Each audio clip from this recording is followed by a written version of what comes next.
Hello, fans, and welcome to This Day in Baseball, where we're going to bring you a full radio broadcast of today's game. And before we do that, I just want to thank Classic Baseball Radio, and there's a link in the notes where you can check out their full channel. They have many great radio broadcasts. And while you're listening to today's game, if you want to check out much more about the game and the players, look on the links below, and you're going to see links to player pages, the date the game happened, the year it happened, and the play-by-play. Enjoy the game, and check out the links while you're watching the game, and please don't forget to hit the subscribe button so that every time new content comes out, you're going to get that firsthand. And thank you again for checking out This Day in Baseball, and enjoy the game. On the mound for the Giants, Mike McCormick with Ed Bailey behind the plate. For the New York Mets, it'll be Al Jackson pitching and Harry Cheedy catching. Now Richie Ashburn steps in to lead off in the game against left-hander Mike McCormick. Ed Bailey crossed behind the plate, and the young left-hander winds and pitches outside and low. It's ball one. Setting up the Giants defensively, Orlando Cepeda at first. Manny Mota is at second base instead of Chuck Hiller. Jose Pagan at short, and Jim Davenport is at third. Now McCormick cranking up. In comes his pitch. That's over for a call strike, 1-1. In the outfield, Harvey Keenan left, Willie Mays in center, and around in right field, Philippe Alou.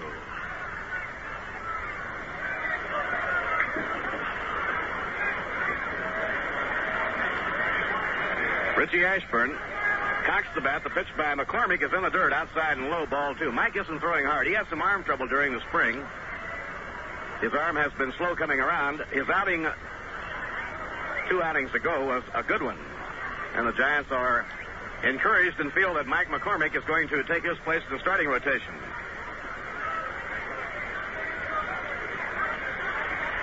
Pitch to Ashburn, outside and low, ball three, 3-1. This is the 8th game of the year for Mike McCormick. He has started 3, 1-1 while losing 2.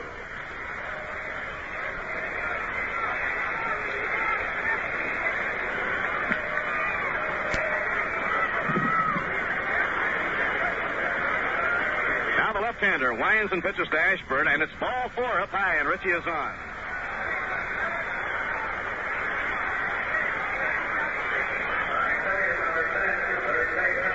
Bring up Rod Canneel. Rod playing third in this game and batting second in the order. He will be followed by Felix Mantilla playing second. Frank Thomas will hit cleanup. Gil Hodges will bat fifth. Harry Cheedy is sixth. Helio Chacon will hit seventh. Jim Hickman will bat eighth. And Al Jackson will be hitting ninth. Sally Hemus coaching at third and Cookie Lavagetto at first. There goes the runner. A high fly hit the straightaway center. Willie Mays back a couple of steps. Makes the catch for the out. 1 away and 1 on. Mantilla coming up.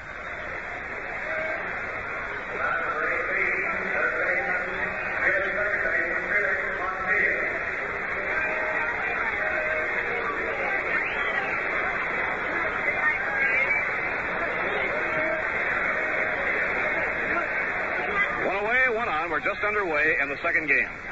Giants won the first game 7-1.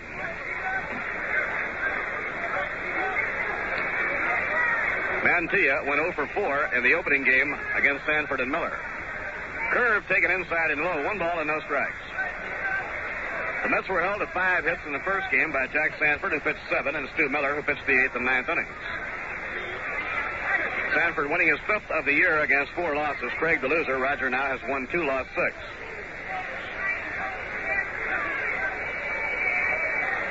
Mantilla hitting at 308. Now McCormick checks the runner. In comes the pitch. A smash hit hard, but foul down the third base line. Last game of the road trip unfolding right here. The Mets are back in the Polo Grounds on Wednesday in the Memorial Day doubleheader against the Los Angeles Dodgers.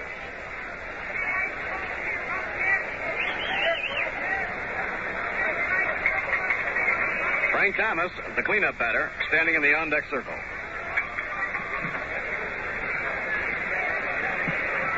Now Mike McCormick throws over to first base, not in time. Orlando Cepeda putting the tag on Richie Ashburn, but He was on the base. Outfield around toward left for Mantilla. Pitched by McCormick. In the dirt, scooped out by Ed Bailey, and it's 2 balls and a strike.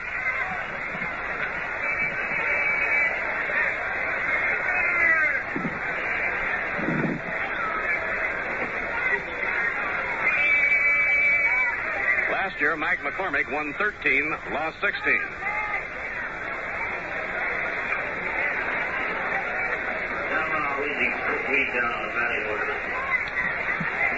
Now McCormick, up in pitching position, checks the runner at first, throws to first. They've got Ashburn hung up between first and second. Mota running him back towards Cepeda. Cepeda to Mota, and Mota tags him out. Ashburn picked off by Mike McCormick. Play goes from the pitcher, McCormick, to Cepeda, to Mota. Now we have some harsh words between Ashburn and Mota. Words being exchanged between Richie Ashburn and Manny Mota, the second baseman. And Orlando Cepeda stepped in front of Ashburn. Al Dark is out of the dugout again, trying to calm the tempers.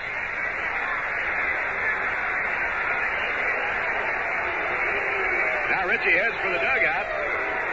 No punches were thrown here, but there were some words being flung back and forth.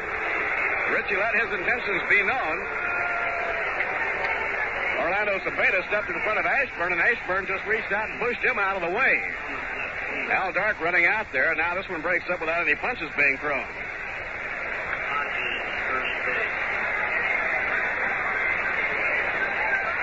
Well, this is certainly a spirited afternoon, to say the least.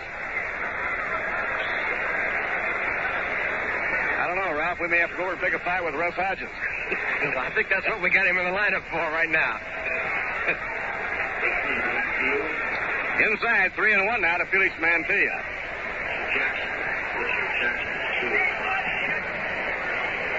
2 outs, nobody on. 3-1 delivery. A line drive that is foul down the left field line, no play. Those of you who may have joined late, the first game erupted into a real Pier 6 brawl. Fights breaking out between Elio Chacon and Willie Mays, and then Orlando Cepeda and Roger Craig.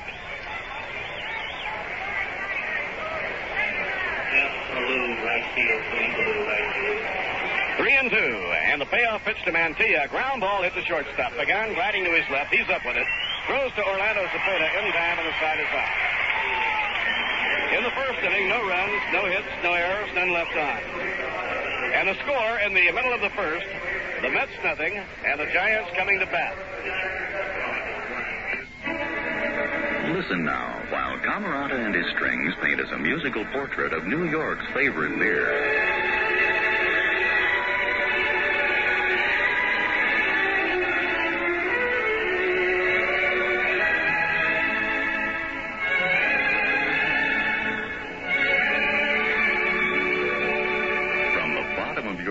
Right up to its fabulous frothy head, Rheingold Extra Dry is the very picture of pleasure, brisk and bright.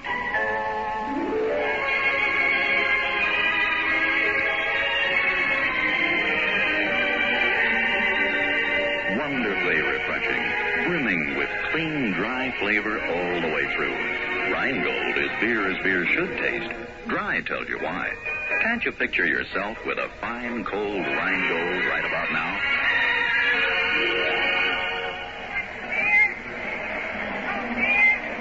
Last half of the first inning, lefty Al Jackson on the mound for the New York Mets, and the Giants will have Harvey Keene coming out to lead off.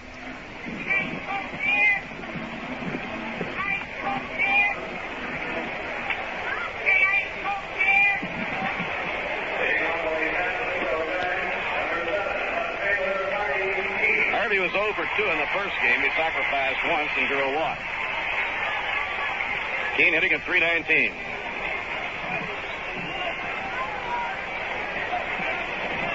Little Al Jackson winding. Down comes his pitcher. Smashed to second. Taken on one hop by Mantilla. He pegs to Gil Hodges in time, and Keene is out. One away, nobody on. That'll bring up Manny Mota playing second base. M-O-T-A. Chuck Hiller was the second baseman in the first game.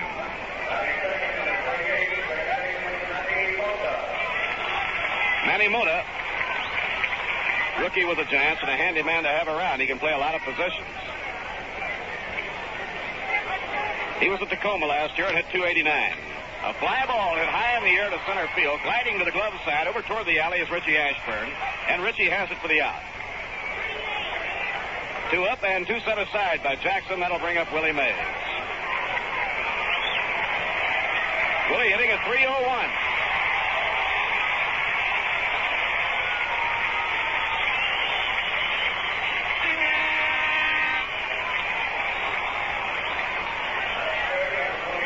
Willie had 2 for 4 in the first game to raise his average over the 300 mark. Last Monday, Willie was hitting .262, and then he caught fire. He now has hiked his batting average over the 300 mark. He had 3 for 4 yesterday, 2 for 4 in the first game today. Inside and low. Willie has had 10 hits in his last 15 times up. Al Jackson checking in now with Harry Cheedy to get his sign. Wind up in the pitch to Mays. A pop-up. Foul down the right field line. Running hard is Gil Hodges over near the barrier. One-handed catch by Gil, a beauty. Beautiful play by Gil Hodges. He one-handed the ball in the warning path right up against the barrier, and Mays is out. And so the Giants go down 1-2-3 in the first inning. No runs, no hits, no errors, none left on. At the end of 1, the score, the Mets nothing and the Giants nothing. Now let's run the scores of the other games. In the National League, they're in the last of the 8th inning with Pittsburgh leading Houston 7-2 in a single game, and the Deacon, Vern Law, is pitching for the Pirates. At the end of 4, in the opener of a doubleheader, the Dodgers lead the Phillies 3-0. Paul Brown against the Dodgers, Stan Williams, Roseboro homered in the game. At the end of 8, the game is over now. The Cincinnati Reds beat the Chicago Cubs 10-0. A shutout hurled by Bob Perky as he wins his 8th of the year against a single setback. Home runs by Gordy Coleman and Veda Penson. The Braves beat the Cardinals 4-3. Shaw the winner. In the American League, the Yankees beat Detroit 4-1 on a 3-run homer in the 9th by Skowron in the first game. The second game, Detroit leads 1-0 after 5 innings. Poitak against Turley. Otherwise, Cleveland down to Washington 5-3 in a single game. Jim Perry the winner. Kirkland and Francona homered for the Indians. They're in the last of the 8th inning at Comiskey Park with the Minnesota Twins leading the White Sox 5-4. Jim Cott for the Twins. Don Zanny relieved Ray Herbert. Kansas City beat the Los Angeles Angels 3-2 in the first game. Dave Wickersham the winner. Losing pitcher in relief Ryan Duran. And the Baltimore Orioles in 11 innings beat the Red Sox 4-2. Stock the winner in relief and Dick Raditz the loser. Brooks Robinson, Russ Snyder, and Jim Gentile all homered for the Birds. For Gentile, his 15th of the year and his 8th home run in the last 9 ball games. Now Frank Thomas up against Mike McCormick. Fastball taken up high. 1 ball and no strikes. Frank has hit safely in 16 straight ball games. He's batting .338.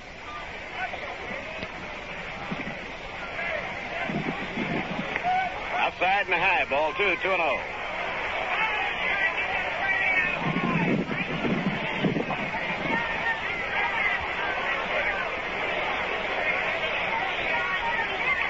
Two balls and no strikes. Frank Thomas leading off against Mike McCormick.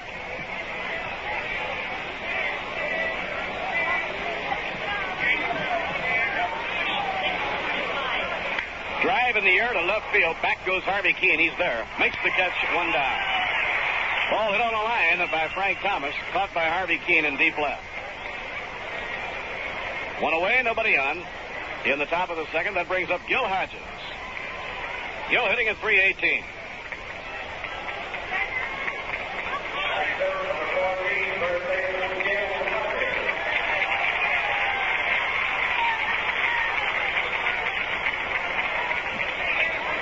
One out, nobody on. Gil stepping in against Mike McCormick.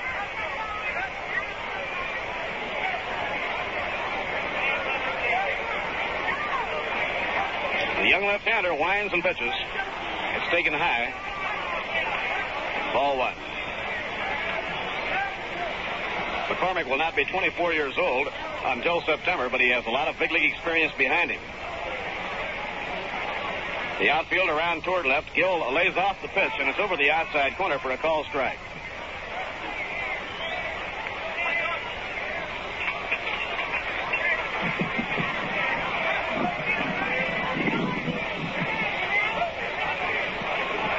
McCormick out of his windup. The pitch to Hodges, a high fly hit to right field. Drifting over to his right is Philippe Alou, the right fielder, and he has it for the out. 2 outs and nobody on. The batter coming up will be Harry Cheedy.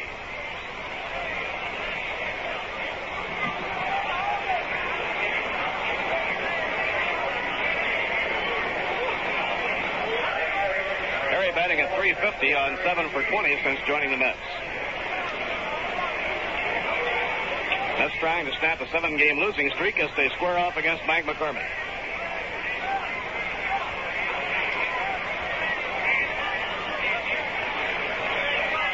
Pitch thrown to Cheedy, a slow curve that bends in there for a called strike. Jag Crawford umpiring behind the plate, Ed Vargo at first, Doug Harvey at second, and Al Barlick at third.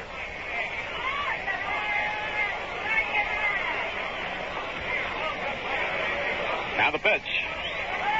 Soft delivery by McCormick. 1 ball, 1 strike.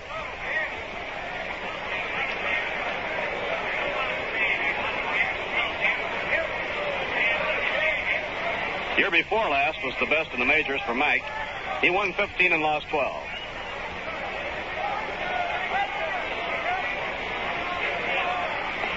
Up high. 2 balls and 1 strike. Mike joined the Giants when they were in New York in 1956, was in only 3 games. Then in 57, he won 3 and lost 1, was in 24 games. The last 4 years here in San Francisco, he's been a regular starter. Slow curve that's inside and low, ball 3. 3-1 now to Harry Cheedy.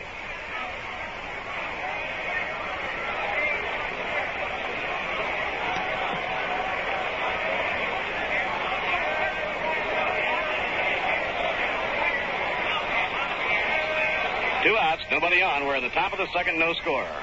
A drive punch to right field for a base hit by Harry Cheedy. Philippe Alou is up with it, whips the ball back in to Manny Mota, the second baseman. Now Elio Chacon will come up.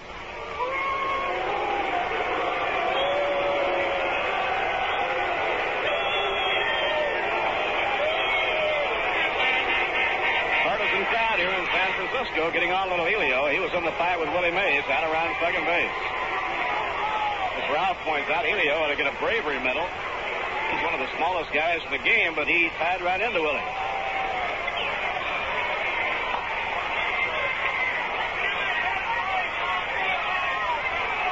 Now the pitch on the way. Swing and a foul tip.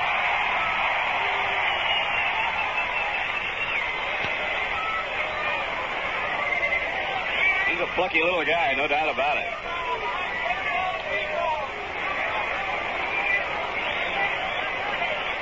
Those of you planning to drive in for the Dodger and Giants series, the Polo Grounds, the Yankee Stadium parking facilities will be available to you, as well as the Polo Grounds facilities.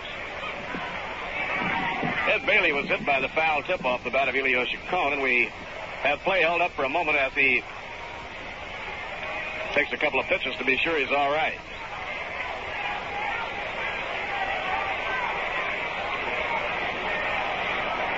Elio had 2 for 3 in the first game. Outside, 1 ball, 1 strike.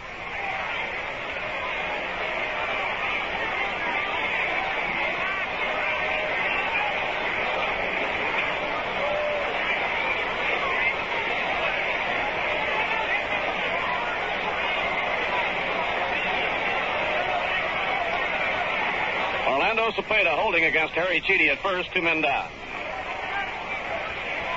Now the pitch by McCormick, and the left-hander's breaking ball misses. Elio now turning around to check with Salihemus to see if he has to hit or take.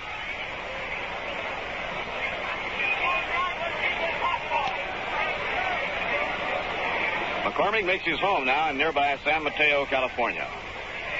A lot of the Giant players live in San Mateo. Whacked foul off to the right. And it's 2-2 on Chacon.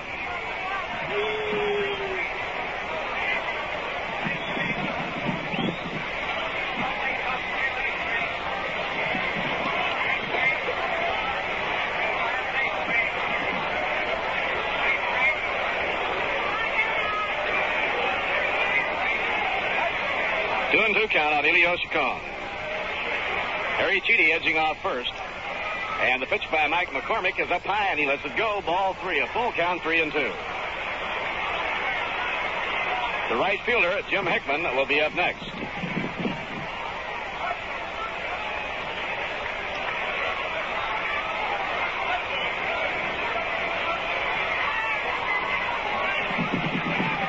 Now Harry Cheedy will be running. There he goes. And the pitch is popped foul over toward the crowd. No play for Cepeda. The ball drops in as a souvenir. While everybody returns to their position, let's pause quickly for station identification. Time. 810 on your dial. This is the General Electric station in Schenectady, WGY.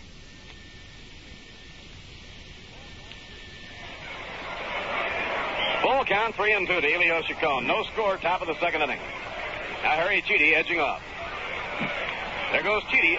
And it's fouled again back to the screen, and Cheedy will have to retrace his steps. And winning the opener, the Giants had 7 runs on 10 hits. The New York Mets 1 run on 5 hits. Jack Sanford the winner, and Roger Craig the loser. The only home run in the game was hit by catcher Tom Haller of the Giants, his 3rd of the year.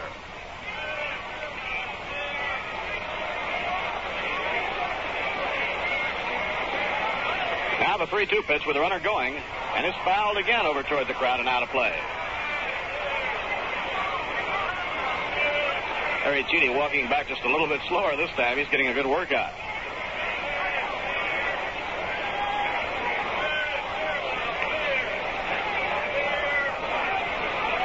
For the New York Mets, 2 days off and then the Memorial Day doubleheader with the Dodgers.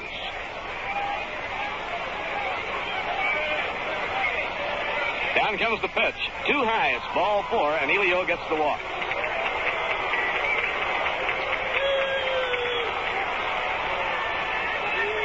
That's the second walk surrendered by McCormick, and now it brings up Jim Hickman. Jim made a fine running catch in right center field to take a base hit away from Stu Miller in the 8th inning of that opener. Hickman came in the game after Joe Christopher was hit in the back of the head on a throw by Orlando Cepeda. Fortunately, Joe was wearing his batting helmet and he wasn't hurt.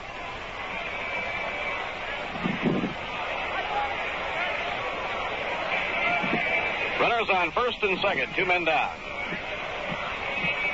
In the dirt, up with it is Ed Bailey. No chance for an advance. 1 ball and no strike. Hickman hitting at .250. Jim got off to a real good start. He went into a batting slump toward the end of the last homestand at the Polo Grounds. He's been trying to fight his way out of it.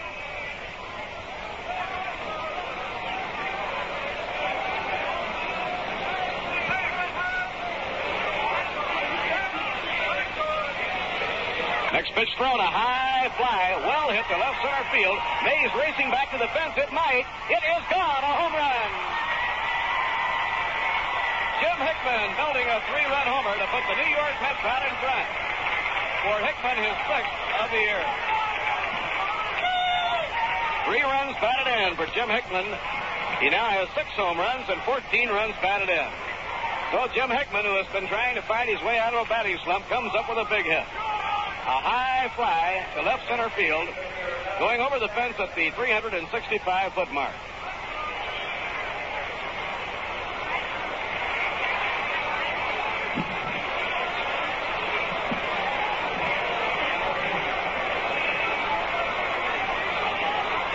Now the batter is Al Jackson with the Mets leading 3-0. Outside and low, it's ball 1.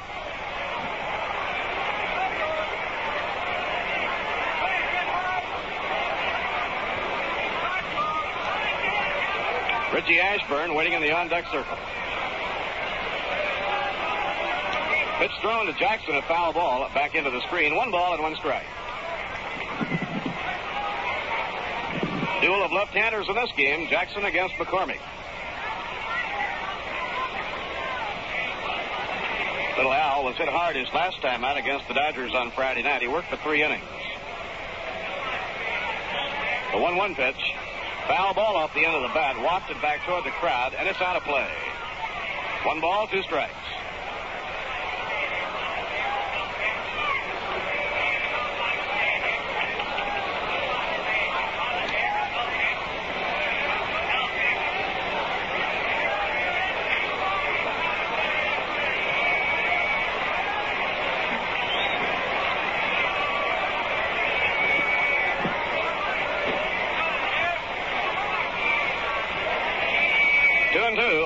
Jackson. 3 runs are in on Hickman's 3-run homer. McCormick's pitch thrown. Foul ball coming back toward the press box, and this will be out of play. The ball slammed right up against the radio booth, hitting just below rough patches.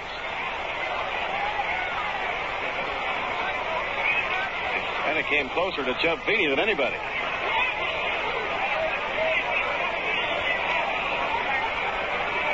Pitching 2-2. Swing and a miss. He struck him out. Al Jackson fanned by Mike McCormick. But the New York Mets, in the second inning, score 3 runs on 2 hits. No errors, none left on. And now at the end of an inning and a half, the score, the Mets 3 and the Giants nothing. Well, it certainly looks as though some of those wonderful days we enjoyed while the Mets were down south in spring training in Florida are right up north. And, of course, you know, wonderful days call for that wonderful beer, refreshing Rheingold Extra Dry. Yes, sir, Rheingold has a taste as big as all outdoors. A taste so brisk and bright that it just naturally goes with these great days just ahead. And just 2 little words, Extra Dry, tell you why Rheingold has a flavor all its own. They tell you that Rheingold is brewed the long, slow, costlier way, brewed extra dry for extra refreshment.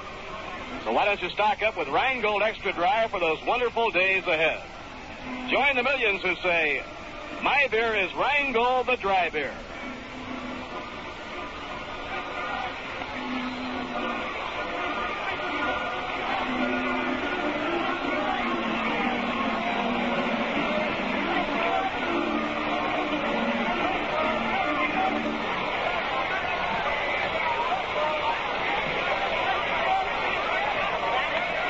Giants in their half of the second will have Orlando Cepeda coming out to lead off. Cepeda had 2 for 3 in the first game.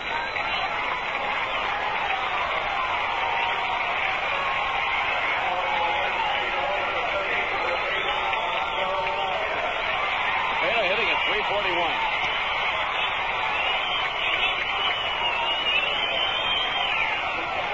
Jackson winds. In comes his pitch, and it's bounced foul in the dirt right by the plate. Strike 1. 6 innings complete at Yankee Stadium in the second game. Tigers lead New York 1-0. Paul Foytak against Bob Turley. They're in the 9th inning at Comiskey Park now with the Minnesota Twins leading the White Sox 5-4. A drive hit hard to left center. That'll be a base hit. Thomas cutting over to his glove side, comes up with it, throws the ball back in, and Cepeda is on with a base hit. That's the 9th straight game now that Cepeda has hit safely. Both Mays and Cepeda are red hot right now.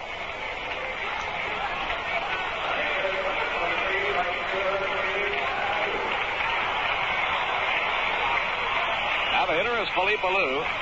Alou batting at .333. Right-hand hitter. And he has an extreme, overly close stance. Fastball in there, strike 1 call.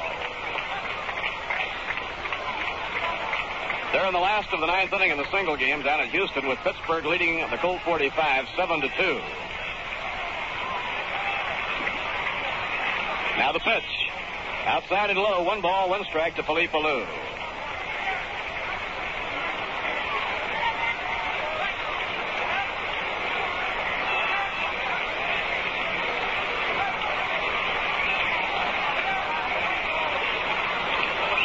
Jim Davenport waiting on deck. A little bit low, 2 balls and a strike.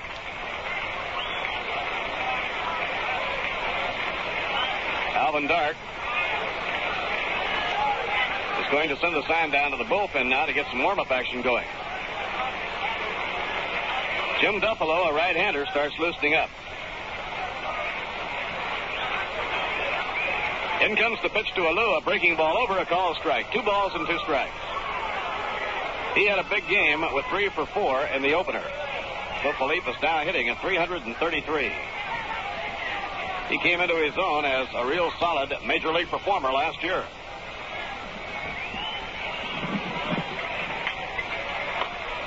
Outside and low, it's ball 3. A full count now on Philippe Alou at 3-2.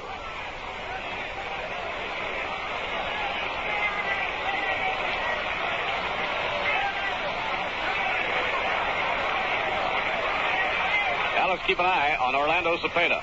He holds up. The pitch, ground ball hit toward third. Up with it, Rod Keneal. Over to Mantilla, and that's all they can get. Throw was a little bit wide, and Mantilla had to stretch to keep his foot on the base to get the force play on Cepeda. Alou reaching on the fielder's choice. He tried to steal 3 times in the first game. He was safe twice and thrown out once. Base running strategy somewhat different with the New York Mets out in front, 3-0. Now the hitter is Jim Davenport, the third baseman. He was 0 for 2 in the first game. Davenport hitting at .298. Pitched by Al Jackson, outside and high. 1 ball, no strikes.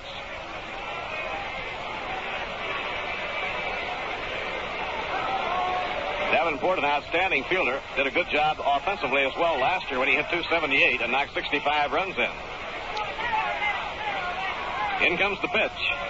Outside, he lays off of it. 2 balls and no strikes.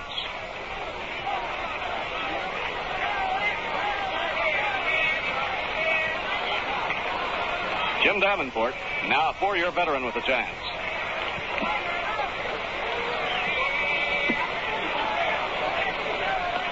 Right in there, a call strike, 2-1.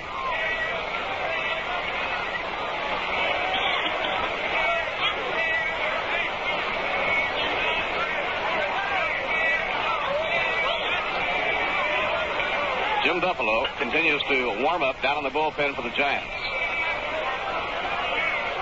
Foul ball, whacked back toward the upper deck. It's out of play, and the count is even now at 2-2 on Davenport.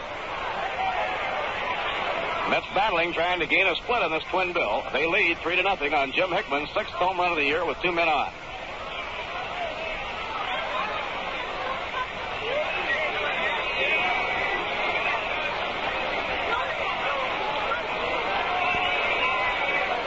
Now a throw over to first base by Al. He just lobbed the ball over there to Gil Hodges.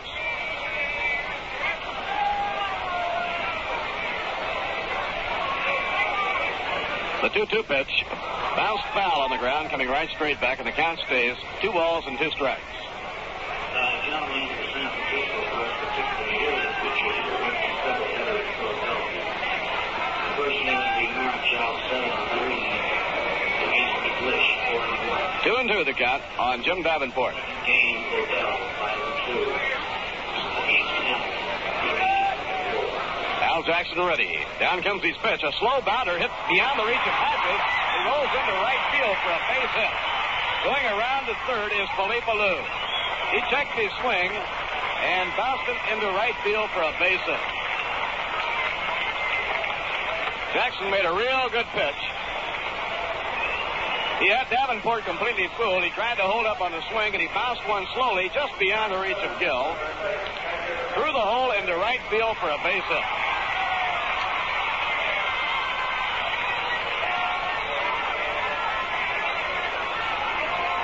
Now the Giants have runners on first and third, 1 down, and the hitter is Ed Bailey.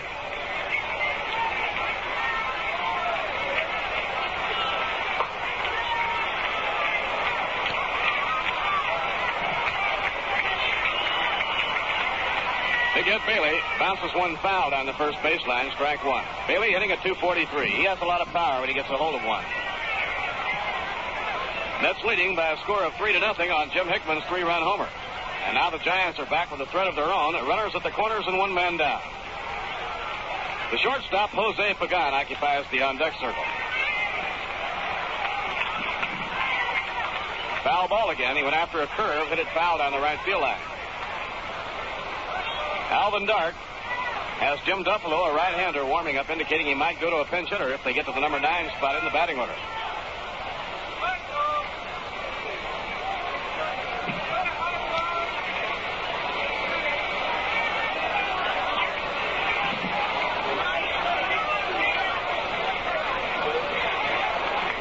Yankee Stadium, the Tiger lead over the Yankees now, 2-0 in the 7th.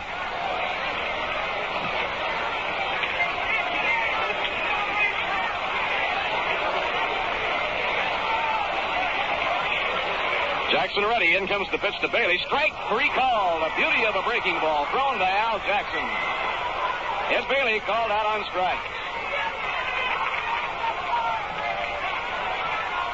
Now there are two away, runners at first and third, and that brings up Jose Pagan. He had 1 for 4 in the first game. He's sitting at 254. Jose, a right-hand hitter.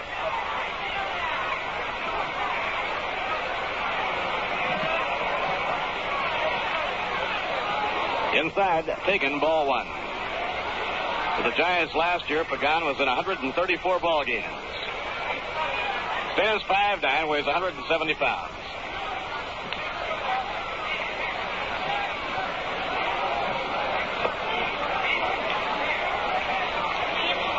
Pitched by Al Jackson. He bunts the ball, but it hits his leg. It's a foul ball. 1 ball and 1 strike. 2 down, and Pagan trying to bunt for a base hit.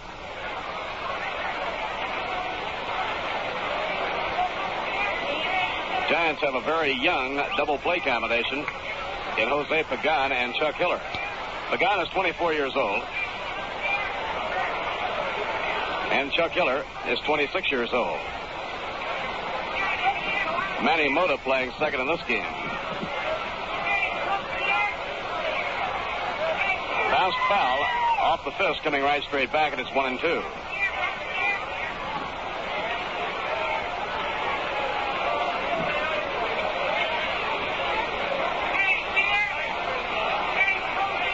One ball and 2 strikes to Jose Pagan. Felipe Alou on third, Jim Davenport on first, and there are 2 away. Now lefty Al Jackson checks the runner at third, Felipe Alou. In comes his pitch. A slow grounder down the third base line. Tough chance for Keneal. Here's the peg. He got him, and the side is out. Good play by Rod Keneal. He had to charge in at full speed on the slow grounder. So Al Jackson pitches out of trouble in the second inning. No runs, 2 hits. No errors, 2 left on. And at the end of 2, the score, the Mets 3 and the Giants nothing.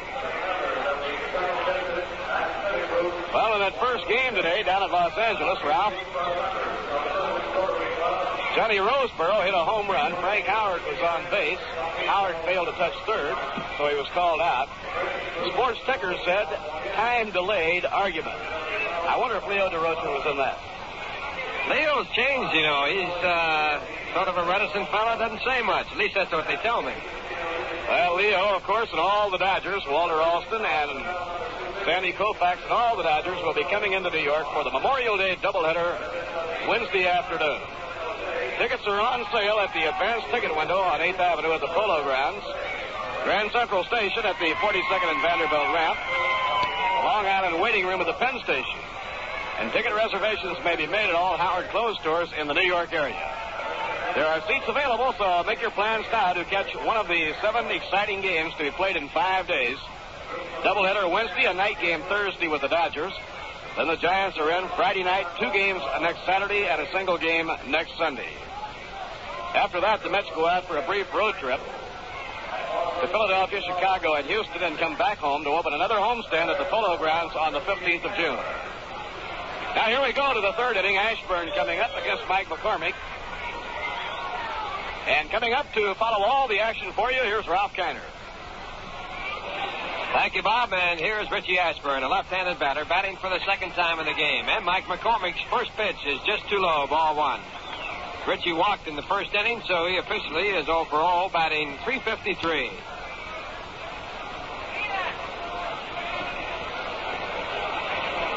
A left-hander back to Ashburn, this time a strike at the knees. 1 ball, 1 strike.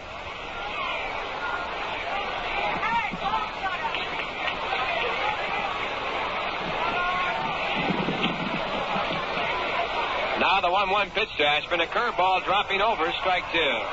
Richie passed Joe Medwick in career total hits when he picked up a base hit in the first game. It was his 2,472nd base hit in his major league career. Next pitch to Richie is outside, ball 2. 2 balls and 2. The Mets lead it 3-0 at the top of the third inning.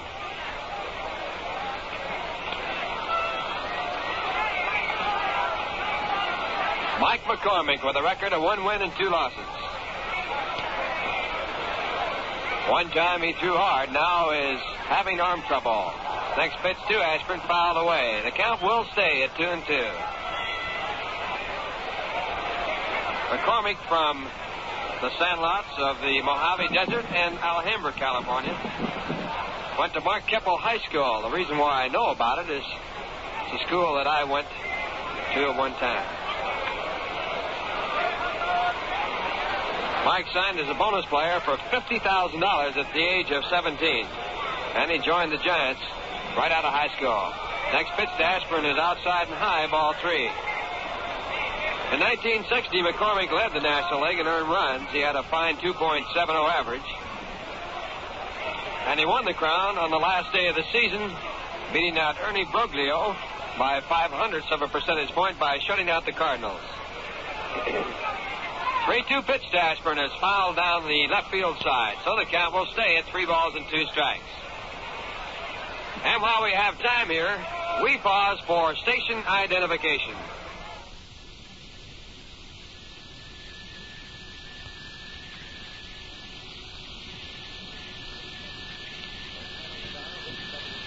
.810 on your dial. This is WGY Schenectady. Francisco.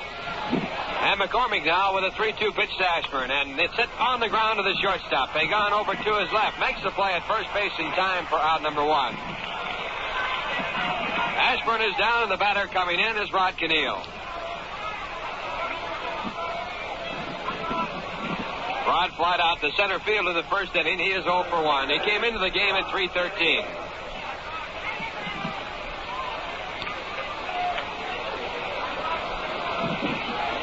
Keneal playing at third base, batting from the right-hand side, and the first pitch to him by the left-hander is outside, a ball.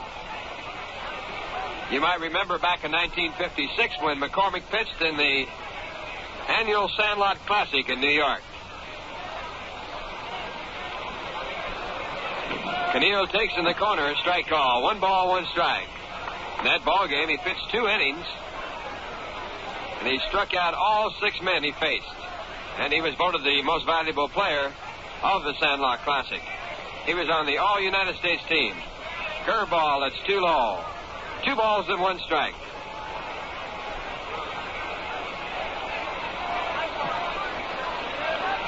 Mike McCormick, a left-hander.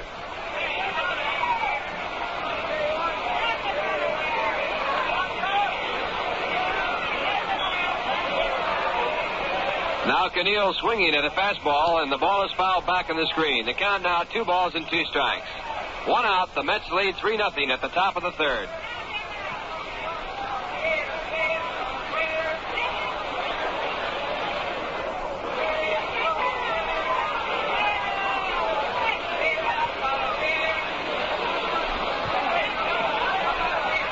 The left-hander to Rod Keneal with a curveball outside, ball 3. 3 balls and 2. The on-deck batter, Felix Mantilla, with 1 man out. Wind now blowing in from left field fairly strongly.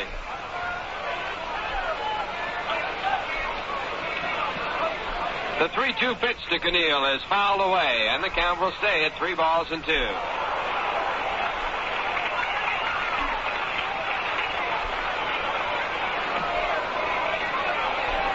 Mets lost the first game by a score of 7-1. Jack Sanford and Stu Miller combining. A 3-2 pitch again to Keneal, and again fouled away, and the count stays at 3 balls and 2 strikes.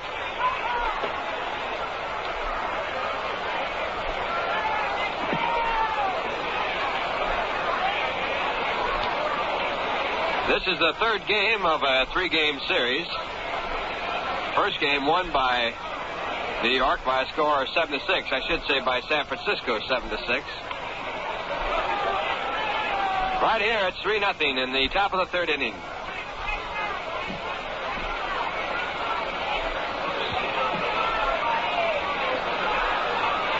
McCormick now again to Keneal, and the ball's hit on the ground to the left. The shortstop Pagan, a fine play, up and over to first base in time. Jose Pagan going over to his left and back at second base, coming up with the ball and making a fine throw to get the very fast Rod Keneal. 2 outs, and the batter now Felix Mantilla. First pitch to Mantilla, curveball down the dirt, bouncing away from Bailey. Ball 1.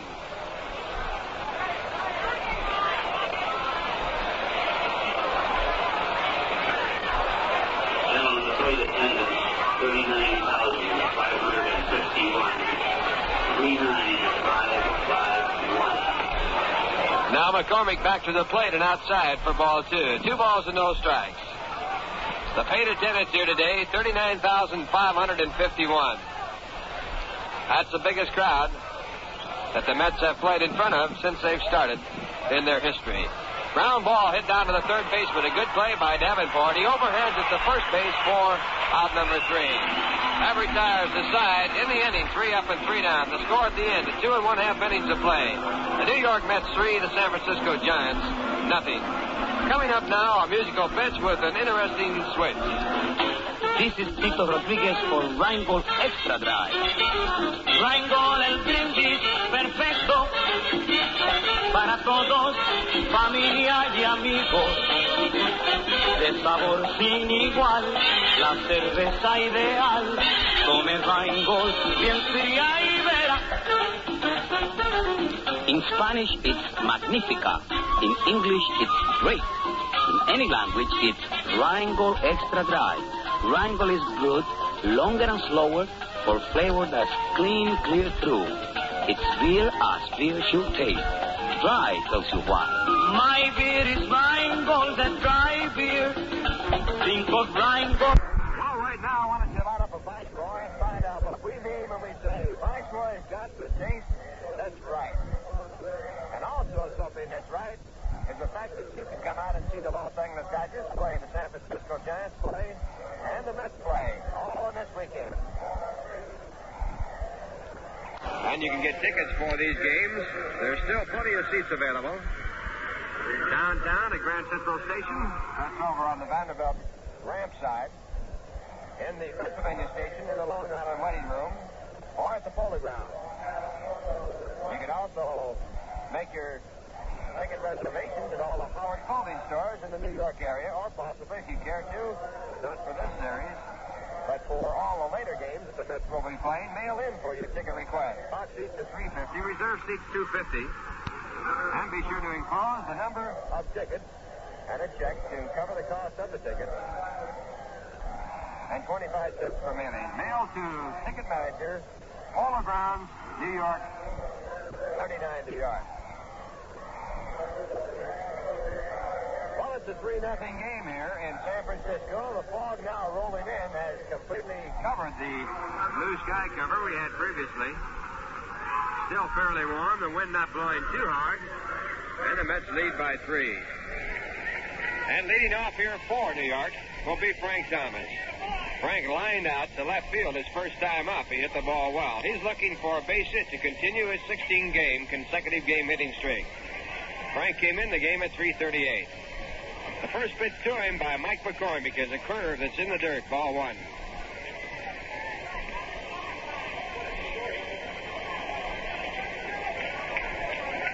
Now the left-hander back to Thomas, and a swing and a miss by Thomas. 1 ball, 1 strike. Thomas asked the home plate umpire, Shag Crawford, to check the ball. Shag looks at it and then fires it back to the pitcher, Mike McCormick. It'll be Frank Thomas, Gil Hodges, and Harry Cheedy here in the top of the 4th inning. Mets out in front by a 3-0 score.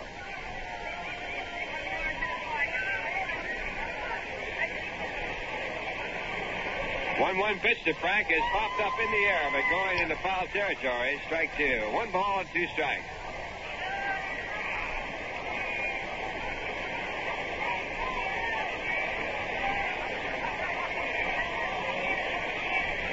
Mets will return home on Memorial Day for a big doubleheader against the Los Angeles Dodgers. They'll play a night game on May 31st against the Dodgers.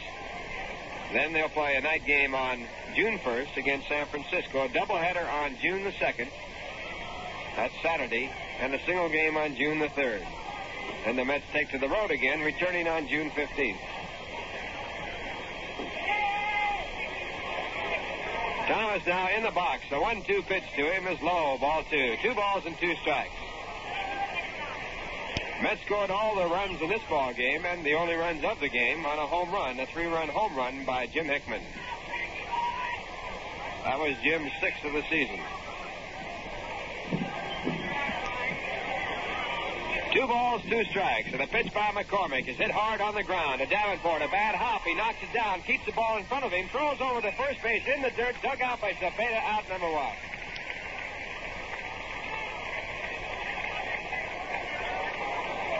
So Thomas goes down and Gil Hodges comes in.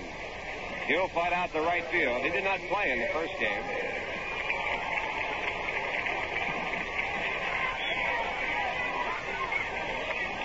Gil batting .318 at the start of the ball game. Now hitting .313.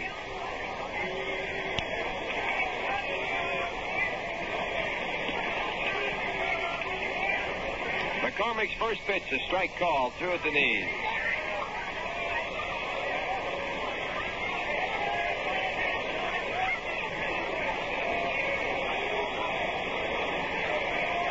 The shortstop playing Hodges to pull. He's deep in the hole at shortstop. Outfield also shaded to left field. 1 strike pitch to Gil is outside. Ball 1. 1 ball, 1 strike. Cepeda at first base. Mota playing at second base. Pagan at shortstop. Davenport at third. The 1-1 pitch, a slider that stays high. 2 balls and 1. In the outfield, Harvey Keene in left, Willie Mays in center. Philippe Alou in right. The catcher is Ed Bailey. Now McCormick back to Gil, and the pitch is swung on and fouled away. Out of play, strike 2.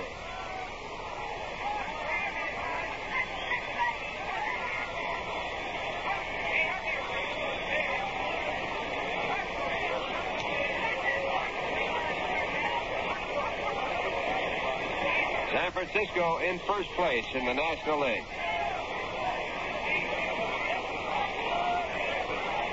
Now McCormick to the plate. It's low, ball 3. So now Gil Hodges working all the way down the line against Mike McCormick. 3 balls and 2 strikes. There is 1 out. Score 3-0 in favor of New York. Top of the 4th. The on-deck batter is Harry Cheedy.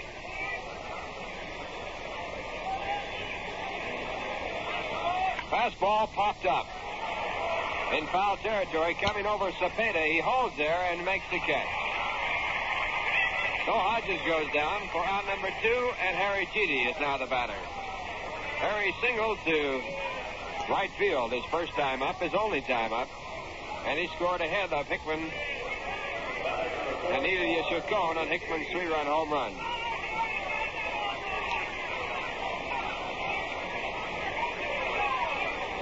First pitch to Cheedy, a little bit too low, ball 1. Harry batting .381. The Mets had 6 men over 300 in their starting lineup for this second game. Slider hit hard at the third baseman Davenport. He comes up with it, overhands the first base. That retires the side. The Mets go down 1-2-3 in their half of the 4th inning, and the score at the end, a 3 1/2 inning to play. The New York Mets 3 runs on 2 hits. San Francisco no runs on 2. And now a word from Viceroy Cigarettes. I was calling the steps to the dance one night. Swing your partner and circle to the right. I took a breather after a while, and the belle of the ball walked up with a smile. Ah, you smoke filters, I see. The regular kind are too strong for me. Yep, I got a Viceroy just for you. You've heard about the filter. Tastes good, too. Viceroy tastes the way you'd like a filter cigarette to taste. Not too strong, not too light. Viceroy's got the taste that's right. That's right. That's right. Well, we set out the rest of the dance.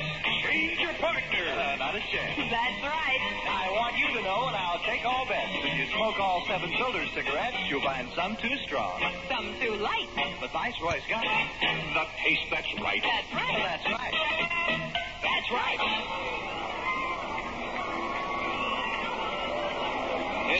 It's the bottom of the 4th inning, and the first batter up for the San Francisco Giants as they trail by a score of 3-0 is Willie Mays. It'll be Willie Mays, Orlando Cepeda, and Philippe Alou. Willie fouled out to Gil Hodges in the first inning, and Hodges made a great running catch to Garoffit. Al Jackson with his first pitch, and it's outside, ball one. Pittsburgh defeated Houston in a single game today, 7-2. Vernon Law, the winner, he pitched an 8-hitter. The loser was Johnson, no home runs. Back to Willie Mays and a pop-up in a shallow center field. Mantilla going back. It might drop in, and it does.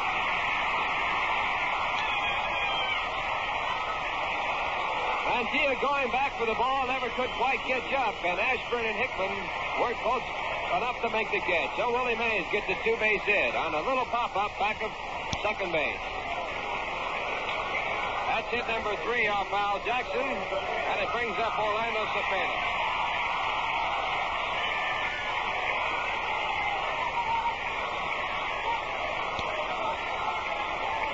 Cepeda singled in the second inning to keep his consecutive game hitting streak going. He now has hit in 9 consecutive games. Right-handed batter playing at first base. He leads the major leagues in runs batted in with 48. Al Jackson to Cepeda. Curveball swung on and foul tip getting away from Harry Cheaty. Strike one.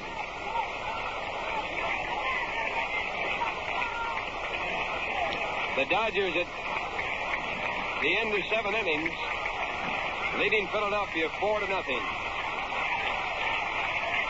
Williams pitching for L.A. Short going for Philadelphia now. A one-strike pitch to Cepeda, hit high in the air to deep right field, but there's Jim Hickman tagging up Willie Mays.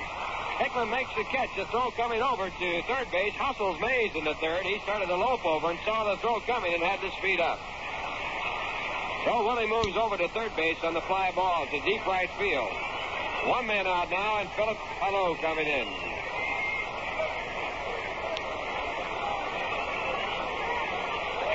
Alou in the first game, 3 for 4 with 3 runs batted in.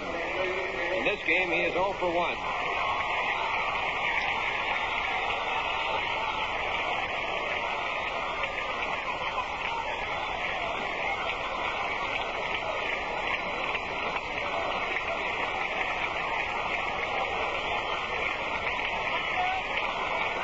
Jackson with the first pitch to the right-handed batter. A curveball foul back on the screen.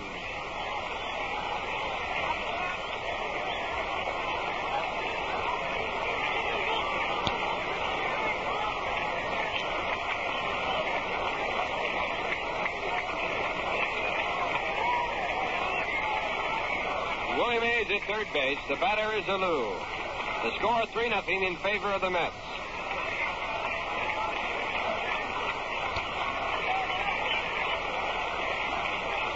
A one-strike pitch to Alou. Fouled back again, and it's strike 2.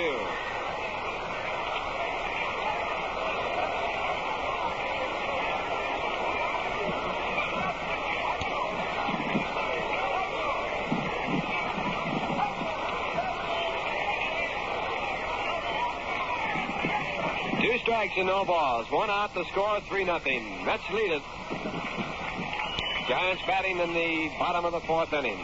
Now Jackson with his 2-strike pitch. A curve just missing outside. 1 ball, 2 strikes.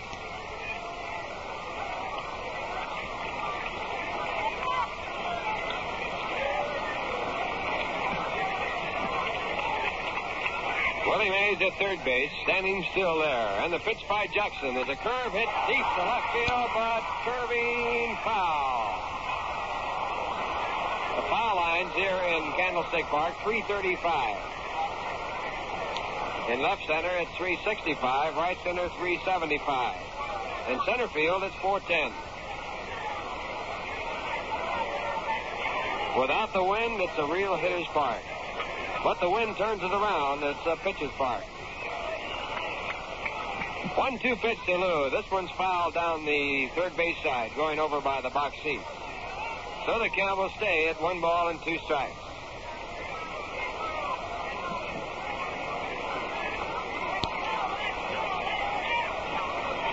Final game of a 12-game road trip. Mets returning to the Polo Grounds against the Los Angeles Dodgers on Memorial Day. Big doubleheader. Now the 1-2 pitch again, lined into center field. This will score Willie Mays with a run. Alou rounding at first base holds there. The score of the game now 3-1 in favor of the Mets. And Alou picks up his 4th run batted in this doubleheader.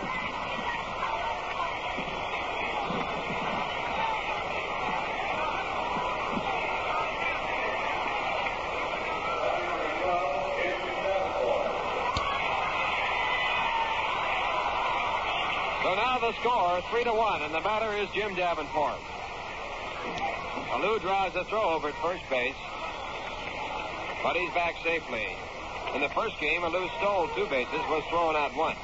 A better throw to first base this time moves him back a little more quickly.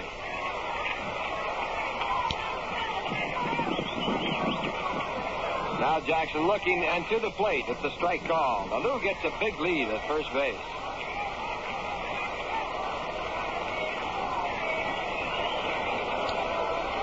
Jim Dufflo warming up in the bullpen for the San Francisco Giants. Now Jackson looking at Alou. And to the plate, it's outside. Ball 1. 1 ball, 1 strike. The catcher's Harry Chidi.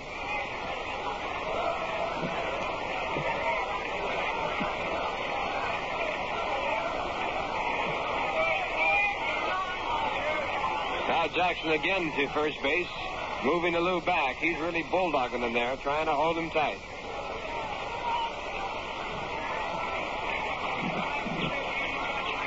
Alou with that big lead. He's about 6 steps off. And Jackson to the plate. A slider fouled away. 1 ball, 2 strikes. Davenport started the game at 298. He has a base hit, so he has raised his average over 300.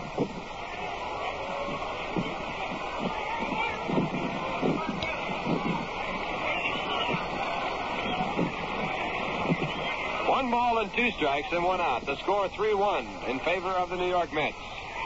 And Jackson to Davenport with a fastball. It's outside. Ball 2. 2 balls and 2.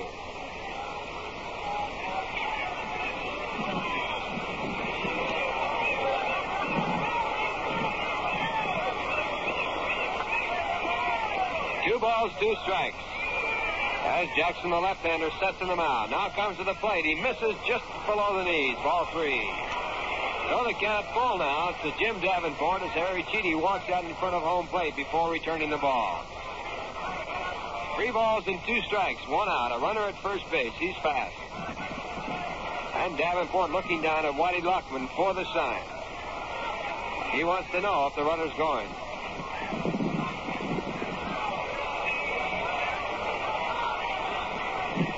Now time call as the wind stirs up the paper around the ballpark.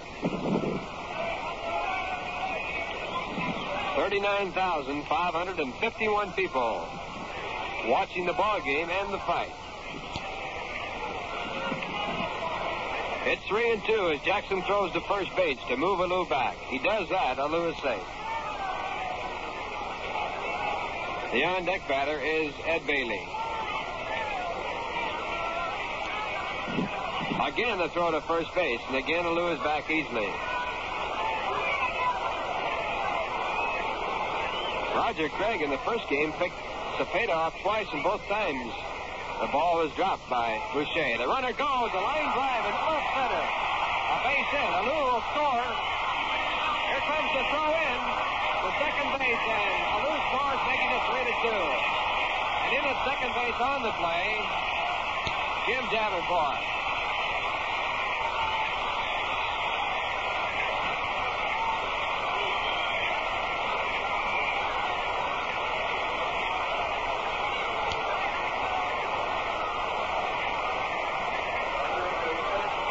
Number 5 off Al Jackson, scoring the second run of the game by the San Francisco Giants. It's now 3-2 in the Mets' favor, and the batter is Ed Bailey.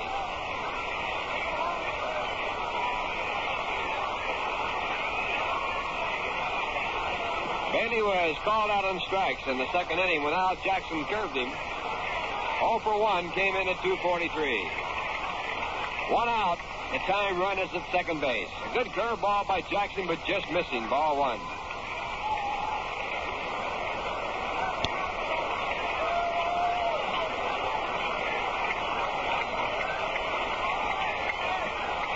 Three hits in the inning off Jackson. And now Craig Anderson is up in the bullpen for the Mets. Jackson back with a curve. Again outside. Ball two. The on-deck batter is Jose Pagan.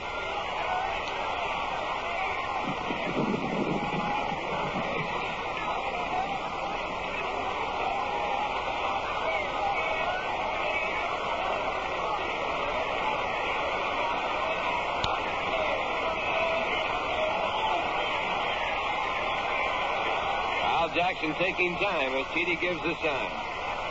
They count 2 balls and no strikes. And now Bailey backing out of the batter's box. He's in and Jackson goes into the stretch. He checks his runner at second and comes to the plate and catches the outside corner with a slider. Strike one.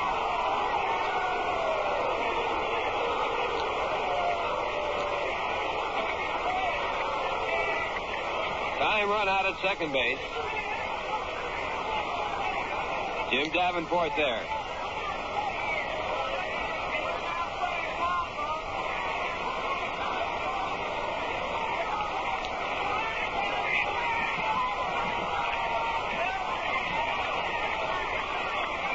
Now the left-hander into the stretch.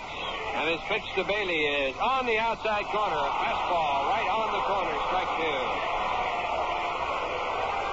Bailey didn't like the call.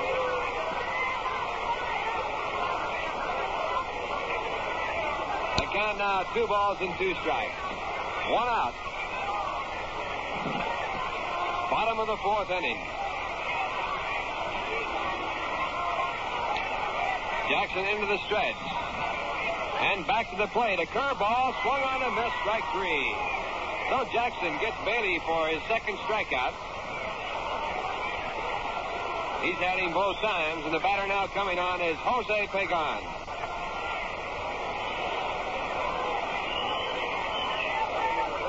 Pagan was retired at a good play and a slow ground ball down towards third. Peniel came in and had to fire it to get him in time.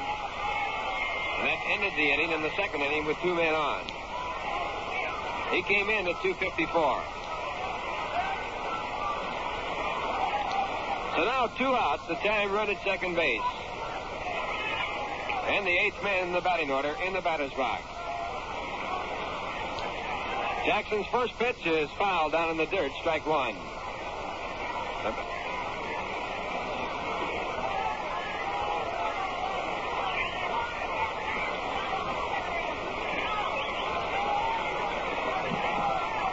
Pagan, a right-handed batter, playing shortstop.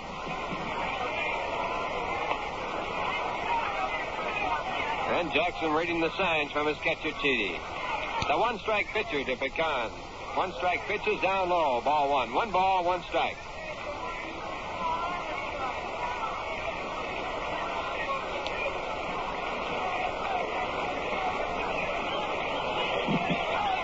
Jim Duffalo throwing for the San Francisco Giants in the bullpen. That's in case they want to use a pinch hitter. The pitcher is the on-deck man. And Craig Anderson throwing for the Mets in the Mets bullpen. The slow curve that's outside. 2 balls and 1 strike.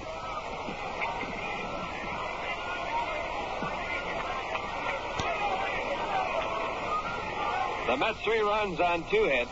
San Francisco 2 runs on 5.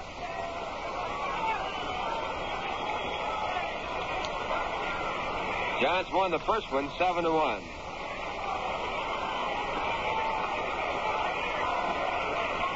Jackson with a 2-1 pitch. He gets a strike on the outside corner. 2 balls and 2 strikes.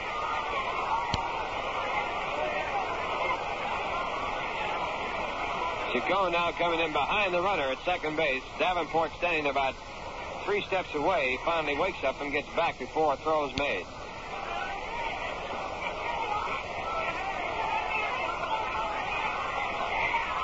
Jim Davenport at second base.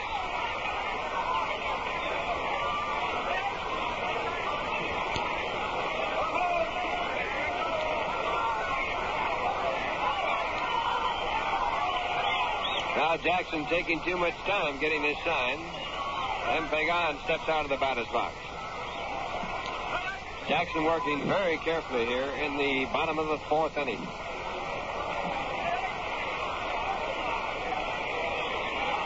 The left-hander now set, and the pitch to Pagan is hit right back at the box. Jackson takes it on one bounce and throws over to Hodges to retire the side. In the inning for the San Francisco Giants, they scored 2 runs, their first 2, on 3 hits. There were no errors, and 1 man was left on. And the score at the end of 4. The New York Mets 3 runs on 2 hits. The San Francisco Giants 2 runs on 5. Well, now as we get all set to move along in the ball game, once again, it's my pleasure to bring back the referee in the slugging match, Mr. Bob Murphy. I'll tell you one thing, Ralph. We were refereeing at a safe distance. I think we ought to take on the San Francisco announcers just to keep it even. I don't know. Russ looks a little bit tough over there. Not brimming with overconfidence. 3-2. Mets in front as the game moves along now to the 5th inning of the nightcap of the Twin Bill. Good seats still available for the Dodgers series and the Giants series starting Wednesday, Memorial Day, with a doubleheader against the Dodgers. Remember, too, that for your convenience, bleacher sale will go on at 9:30 on Wednesday morning. Those of you planning to drive in for the games now, the Yankee Stadium parking facilities will be available, as well as the Polo Grounds facilities. Mets will be flying home following the doubleheader. They'll get in about 6 tomorrow morning. They have tomorrow and Tuesday off. Then they go right back to war against the Dodgers and Giants. Before it's all over with, the Mets will have played 13 straight games against the Dodgers and Giants. Elio Chacon will be leading off now in the top of the 5th inning. Crowd getting on a little Elio. That's the result of his spirited battle with Willie Mays in that first game. Bounces the ball right back to the mound. It's taken by Mccormick, close to first, in time for the out.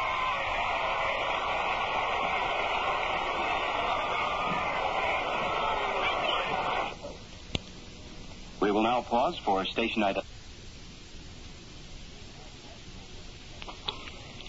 810 on your dial. This is WGY Schenectady.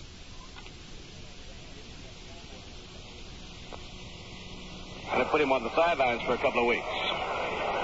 Breaking ball over, a call strike. The spiking was accidental. Willie was trying to get an extra base on a base hit. Elio perhaps out of position and was spiked on the playing sideline for about a week. And whether that has any bearing on the burst of timbers today, no one knows. Outside and high. 1 ball, 1 strike to Jim Hickman. Jim got a hold of one in the 2nd inning with 2 men on and cracked a 3-run homer. The Mets leading 3-2. It's getting much chillier now. The skies are overcast. That strong breeze blowing.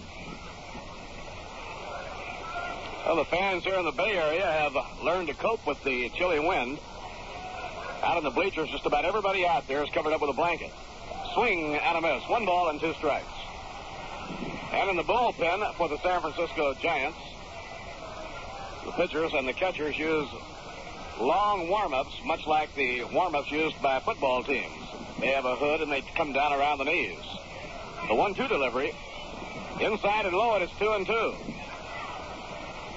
And our Mr. Lindsey Nelson has been out here many times before, and he has a very nice top coat on. They're in the last of the 9th inning at Yankee Stadium now. Detroit got 3 in the 8th inning. The Tigers lead the Yankees 5-1 in the last half of the 9th. New York won the opener. A high fly to left center field. Willie Mays ambling back. Willie near the fence is under it, and he makes the catch. Twice, Jim Hickman has hit the ball well. 2 outs and nobody on now in the top of the 5th inning, and coming up to hit will be Al Jackson. Al was struck out his first time up.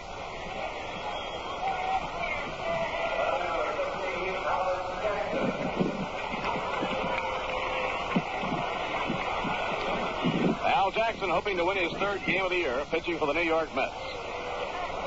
Al actually deserved a better fate in the fourth inning. The double by Willie Mays was a pop fly to shallow right center.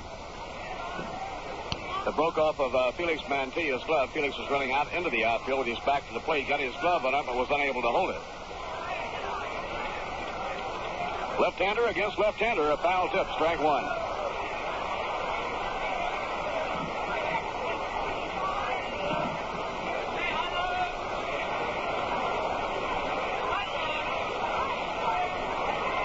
Pitch by McCormick. He drags a bunt past him out. It's a beauty. Coming in quickly. Mota. No play. It's a base hit. Beautiful drag bunt by Al Jackson, and he's on with a base hit. By the time Matty Mota, the second baseman, got to it, he had no chance at all to get Jackson. Third hit in the game for the New York Mets brings up Richie Ashburn. Richie has drawn a walk and grounded out short to first.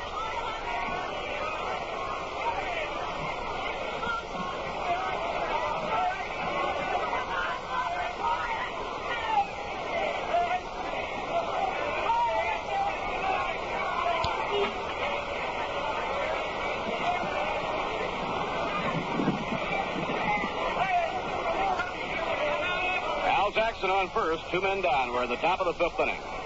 Mike McCormick up in pitching position, delivers, and it's a drive toward the alley in right center field. Mays running at full speed. It's in for a base hit, bouncing back to the fence. Jackson has the green light around third. He's digging for home. Ashburn on his way to third. He's in, standing up with a triple.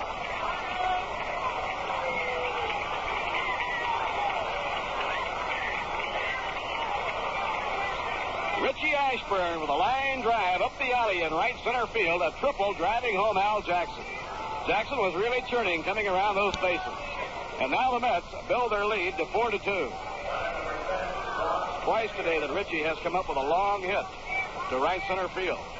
He doubled to right center in the third inning of the first game to drive in Sammy Taylor with the only run scored in the game by the New York Mets.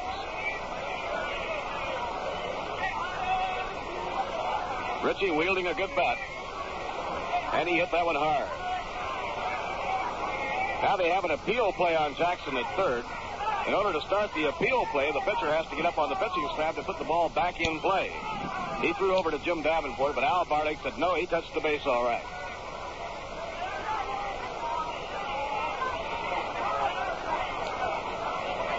Mets have manufactured a run with 2 men down. Rod Keneal bluffing at a bunt, takes the pitch inside. 1 ball and no strikes. Rod 0 for 2 has skied to center and bounded out short to first. Rod Keneal, handyman of the New York Mets, playing his rookie season from Springfield, Missouri. Inside and low. During the streak in which the Mets won 9 out of 12 games, Rod was certainly a good luck charm for Casey Stengel. Every time Casey put Rod in the late innings of the game as a pinch runner, he wound up. Here comes Ashburn trying to steal. They've got him trapped now between third and home. The ball is given to Davenport, and he tags Ashburn out. Richie misread him and is asking Al Barlick for a balk on the play, and now Sally Hemus is really arguing with Al Barlick. The New York Mets thought that there was a balk on Mike McCormick. Ashburn started tearing down the line, and then Richie seemed so confident that a balk was going to be called that he almost started slowing up. And Ashburn is out, the play going from McCormick to Bailey to Davenport. So the side is out in the fifth inning. 1 run on 2 hits, no errors, and none left on. And now at the end of 4.5 innings to score, the New York Mets 4 and the San Francisco Giants 2. And here's the latest score on filter cigarettes. If your filter cigarette is tasting too strong, don't you sometimes wonder if your brand is wrong? Well, Viceroy tastes the way you'd like a filter cigarette to taste. Not too strong. Not too light. Viceroy's got it. The taste that's right. That's right. That's right. Yes, sir, taste is what makes Viceroy tops in the filter cigarette league. But don't just take my word for it. Learn the score for yourself. We ask you to smoke all 7 of the leaders, and I'll bet you'll find some taste too strong, as if they didn't have a filter at all, and others taste too light. They take all the man-sized flavor out of smoking, but not Viceroy. No, sir, Viceroy's not too strong, not too light. Viceroy's got the taste that's right.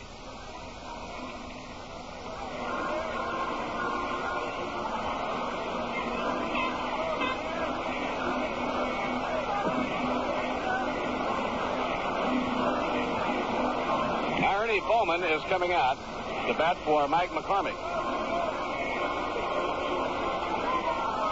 Jim Duffalo back to work in the bullpen again.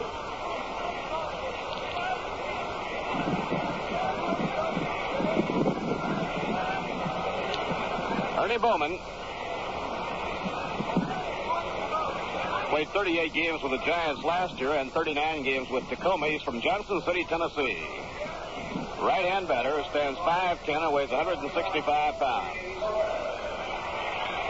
24-year-old infielder.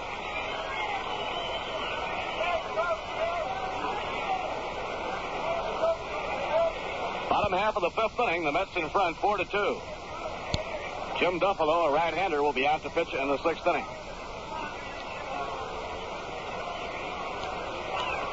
Al Jackson fires a fastball that's hit foul down the third baseline. Strike one.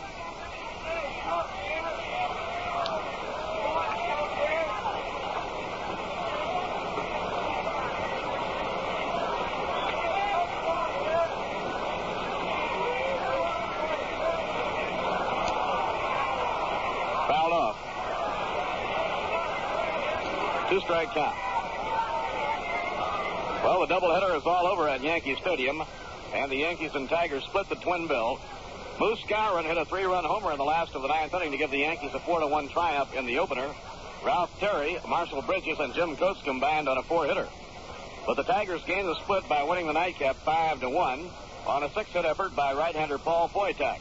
Bob Turley, the loser, Bridges in the 8th, Clevenger in the 8th, and Jim Bouton in the ninth inning. Detroit and the Yankees splitting. Yankees winning 4-1 and the Tigers winning 5-1.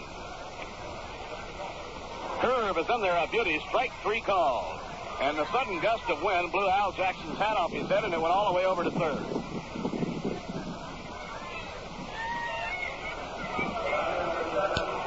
That's the third strikeout for Al Jackson, and it brings up Harvey Keene at the top of the order. The first game is all over at Comiskey Park. The Minnesota Twins beat the White Sox 5-4. Jim Cott went all the way for the victory. Ray Herbert was the loser. And the Twins lead 2-0, end of one in the second game. Don Lee against Juan Pizarro.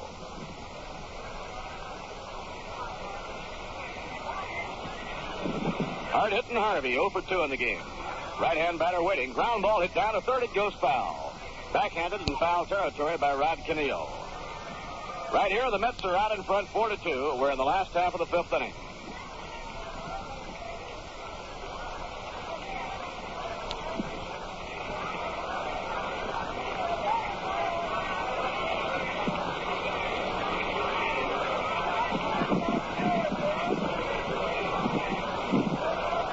Both bullpens are busy. Craig Anderson warming up for the New York Mets and Jim Duffalo for the San Francisco Giants. The Mets battling, trying to gain a split in this Sunday doubleheader in Candlestick Park. Down comes the pitch, and the ball is popped up down the right field line. The wind blowing it over. Gil Hatch is tracking it, and Gil makes the grab for the out. I'll tell you, anything hitting the air right now is not easy the way the wind is blowing. Now there are two away, nobody on, and the batter coming up will be Manny Mota. Manny 0 for 2 has fly to center and grounded out third to first. Mota played at Tacoma last year. He's an outfielder by trade, hails from the Dominican Republic. Hit 289 last season in AAA. Now we wait for a moment for the strong gust of wind to subside.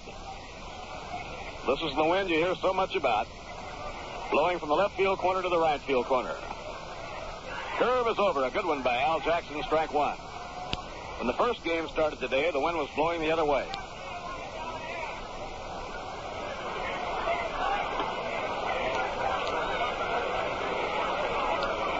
Now Jackson winds and pitches. Fastball just missing. 1 ball and 1 strike. New York 4 runs on 4 hits and no errors. The Giants 2 runs on 5 hits, no errors.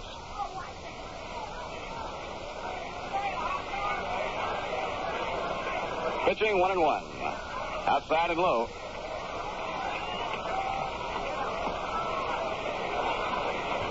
Willie Mays waiting on deck against Orlando Cepeda.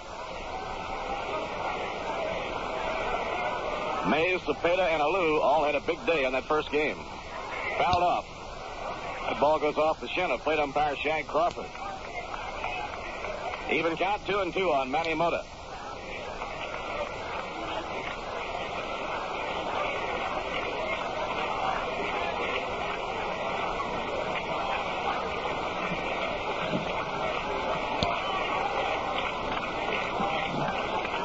Pitching 2-2. Ground ball picked up in the glove hand by Al Jackson. He throws to first in time for the out, and there was quite a fielding play by Al Jackson. A hard grounder hit right back to the pitching slab. Jackson reached down and somehow made a backhand stab of it. No runs, no hits, no errors, none left on. Side out in order, and now 5 innings complete at Candlestick Park. The score, the New York Mets 4 and the San Francisco Giants 2. Well, you know, there's an old saying that goes, there's no such thing as a bad beer. It's just that some are better than others. Well, we can subscribe to that, all right. But what does make one beer better than another? We believe we have the answer in the word dry. Yes, dry tells you why Rheingold is a better beer. Better because it's more refreshing, more wonderfully suited to your taste. Rheingold is beer as beer should taste. Brisk and bright and clean clear through. You know, Rheingold's way of brewing is long, slow, and costlier, but it pays off in taste. The better taste you find with Rheingold Extra Dry alone. So if you're searching for a better beer, look no more. Look to Rheingold Extra Dry. Enjoy a glass of fine, cold Rheingold along with the game and see why millions say, my beer is Rheingold the dry beer. Jim Duffalo on to hurl now for the San Francisco Giants as we go into the 6th inning. Mike McCormick in 5 innings gave up 4 runs, 4 hits, he walked 2 and struck out 1.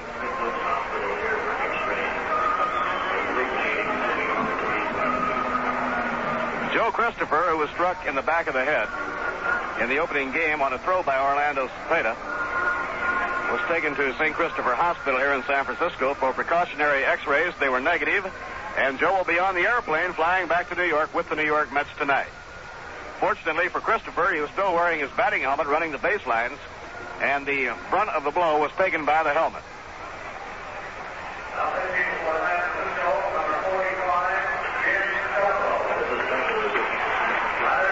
Jim Duffalo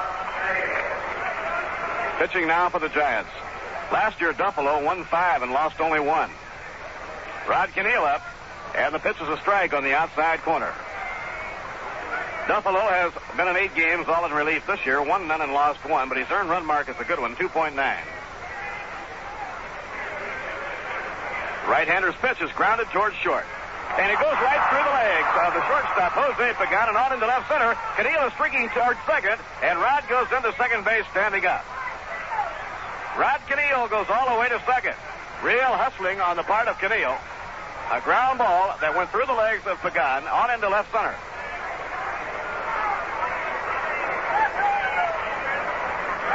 It's an error charge to Pagan. And the ever-alert Rod Kenneal goes all the way to second on the grounder that went through the legs of Pagan. Now Mantilla up. Felix 0 for 2 has grounded out short to first and grounded out third to first. Last year, Duffalo won 6 and lost 3 at Tacoma. The Giants brought him up, and he went on to win 5 and lose 1. Mantilla around to bunt, then does an offer at it. 1 ball and no strikes. Duffalo has had a fine record just about every place he has been.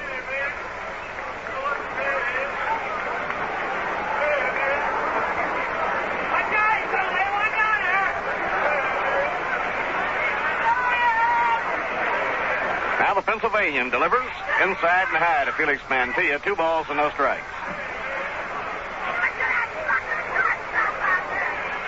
Duffalo, a 25-year-old right-hander from Du Bois, Pennsylvania. He stands 6'1", weighs 175. He has a very deliberate type windup.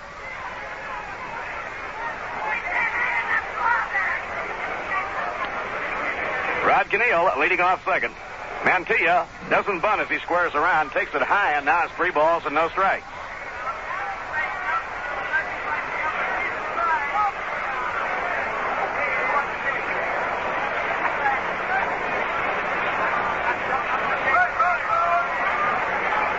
The count on Felix Mantilla. Top of the 6th inning. Mets lead 4-2. 4 inside, and Felix walks on 4 pitches.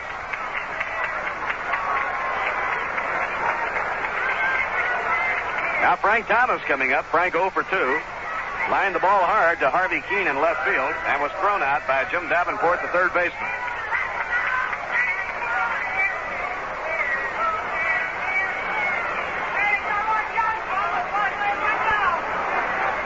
Frank started the day with the second highest batting average in the National League. He was trailing only Billy Williams of the Cubs. However, Cepeda passed him up in the opening game. Check swing and the slider over on the outside corner, a strike.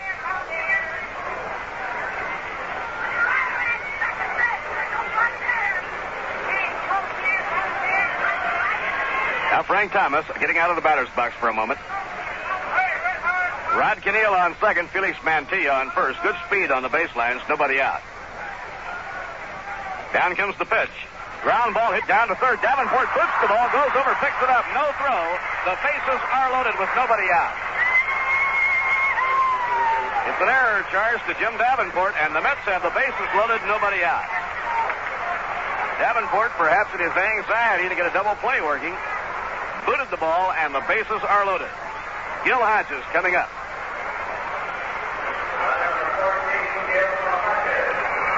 Well, the Mets have quite an opportunity here with the bases loaded, nobody out. New York in front, 4-2. We're in the top of the 6th inning. Gil has flied to right and fouled out to Orlando Cepeda, the first baseman. He's 0 for 2. Now the Giants get a right-hander, Bob Bolin, up and working in the bullpen.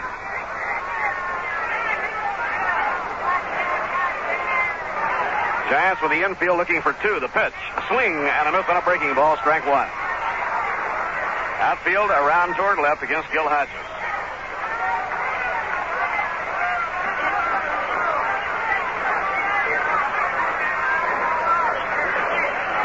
Gil batting at .313. Tried to hold up, but not in time. It's strike 2. Jim Duffalo breaking that one off. Gil started after it, then tried to check, but it was too late. Now Duffalo has Hodges 2 strikes. Rod Keneal, the lead runner on third. Felix Mantilla on second. Frank Thomas on first. Nobody out. Mets lead 4-2. We're in the 6th.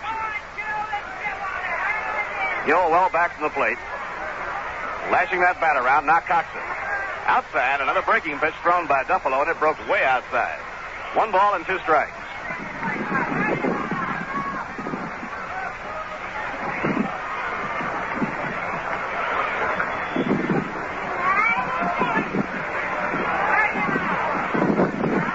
Mets have loaded the bases on a walk and 2 infield errors. 1 charge to Pagan and the other to Davenport.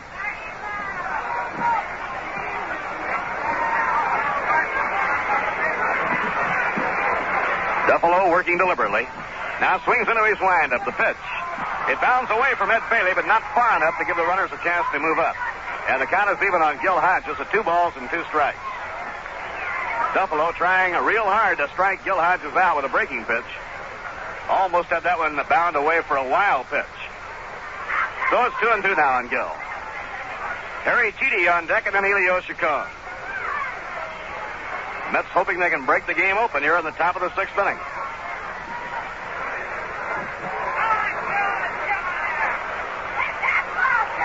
Now the 2-2 pitch. Swing and a miss. He struck him out.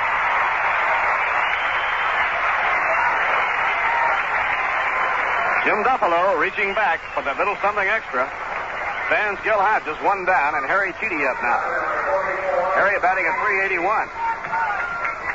We have a conference at the mound, and while the get-together takes place, we'll get together with you. Let's pause for station identification. This is your New York Mets station in Schenectady, WGY, 810 on your radio dial. Bob Murphy with Lindsey Nelson and Ralph Kiner from Candlestick Park in San Francisco. The Mets in front, 4-2. Bases loaded, 1 down. Harry Cheedy singled to right field his first time up, grounded out. In the 4th inning, he's 1 for 2. Big right-hand batter, standing well back from the plate. Now bends from the waist, and the pitch is a strike on the outside corner. Jim Duffalo in a deep jam through no fault of his own, trying to pitch out of it.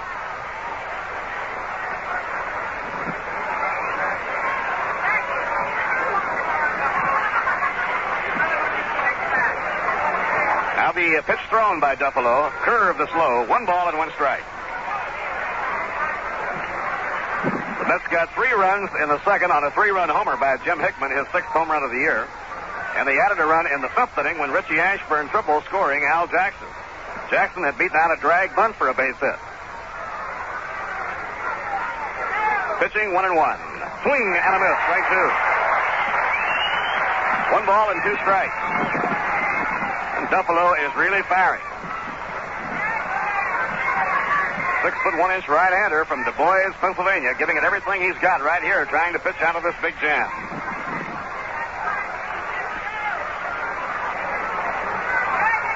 The 1-2 pitch. A pop foul, wafted off toward the crowd. This will be out of play.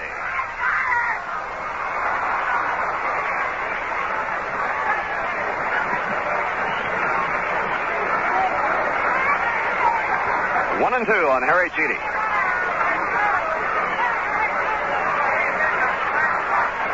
Rod Kenneal on third, Felix Mantilla on second, Frank Thomas on first.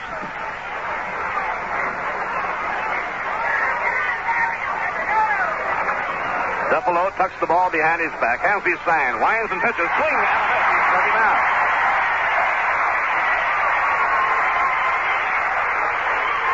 Sharp breaking curveball by Jim Duffalo, fans Harry Cheedy, and now it's up to Elio Chacon to try to get somebody home.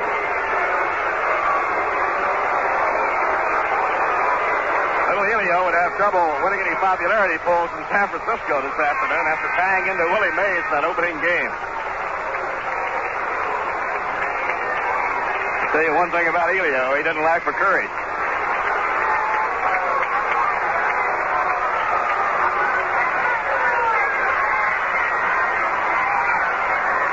Bases loaded, 2 down.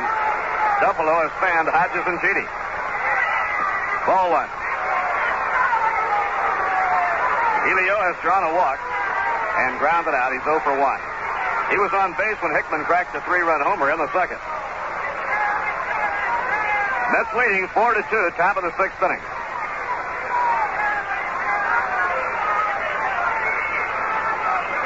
Into his windup, the pitch thrown. A little bit high on a fastball, 2 balls and no strikes. Ed Bailey now starts with Jag Crawford on the last one.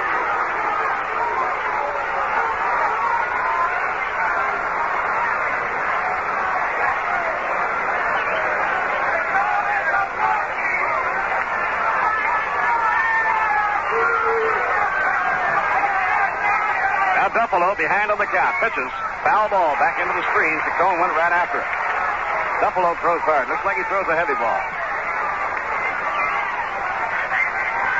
Rod Kenneal reached safely when his grounder went through the legs of Jose Pagan.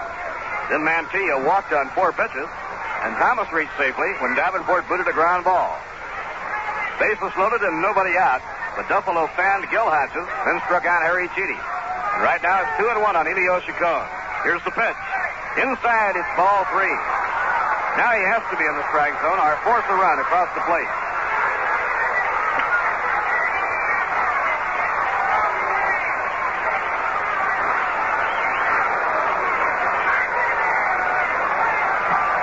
Three and 1 the count on Elio Chacon. Jim Hickman, the on-deck hitter. Into his windup, the pitch. Ball 4, and that forces in a run. Rod Kenneal coming in to score. Now it's 5-2 in favor of the Mets.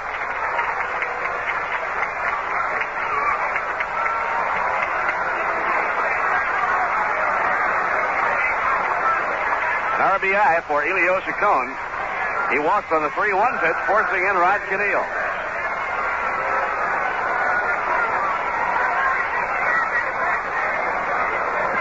Mets lead now 5-2 with 2 down and the bases loaded. Jim Hickman bats. Jim hit a 3-run homer in the second and fly deep to left center to Willie Mays his second time up. Strike 1 call.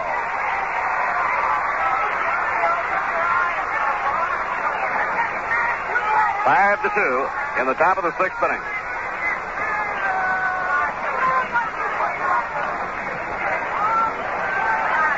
Warm-up action pauses for a moment now.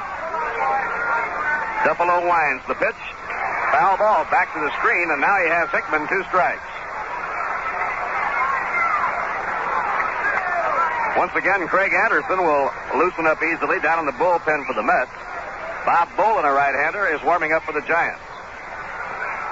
Bolin was in 37 games last year, won 2, lost 2. 2-strike count. The runners with a long lead. The pitch, a high fly ball. It's a short left field. Coming in is Harvey Keene. He runs to the line. He's in fair territory. He grabs it for the out. Good escape job turned in by right-hander Jim Duffalo. He gets out of the inning with 1 run.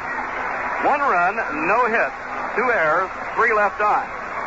And now at the end of 5 1/2 innings, the score, the New York Mets 5 and the San Francisco Giants 2. Last of the 6th inning with the heart of the Giant batting order coming up against Al Jackson. Willie Mays, Orlando Cepeda, and Felipe Alou. A mighty tough trio to get out. Willie has 3 for 6 in the doubleheader. He was 2 for 4 in the opener, 1 for 2 in this game. Jackson's pitch to him, a curve hit foul down the third baseline, no play. Last Monday, Willie was hitting .262, and he was in a batting slump. He was given 1 day rest and has really come roaring back. Willie now over the 300 mark. Leads the majors in home runs with 16.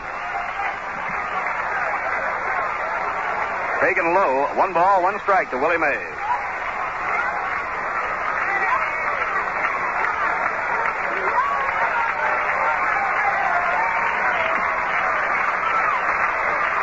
Jackson winding, way outside, 2 balls and a strike.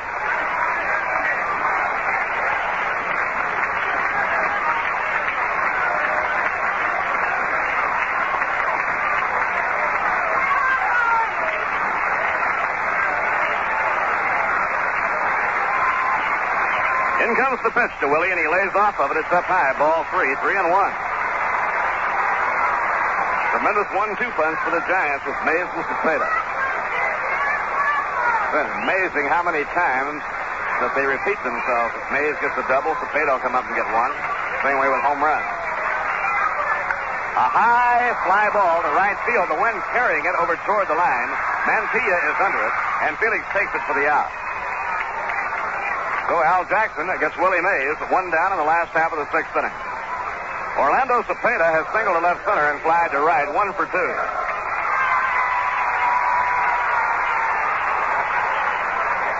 Cepeda 3 for 5 in the doubleheader, 2 for 3 in the first game, 1 for 2 in this one. Batting at .341. Pitched by Jackson. Slow curve. It's over. A beauty. Strike 1 call. Mets 5 runs on 4 hits and no errors. The Giants 2 runs, 5 hits, and 2 errors. Outfield deep and around toward left against Cepeda. Curve is bounced foul off the plate, then coming straight back, and the count strike 2. Jackson giving 2 big slow curves to Orlando Cepeda.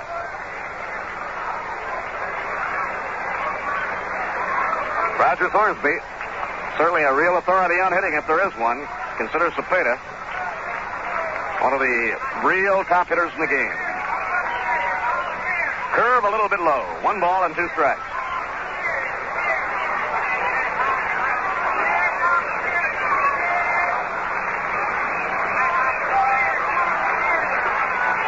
One away, nobody on. We're in the last half of the 6th inning. The 1-2 pitch by Jackson, a fastball that's hit foul, going off to the right and up in the crowd, out of play.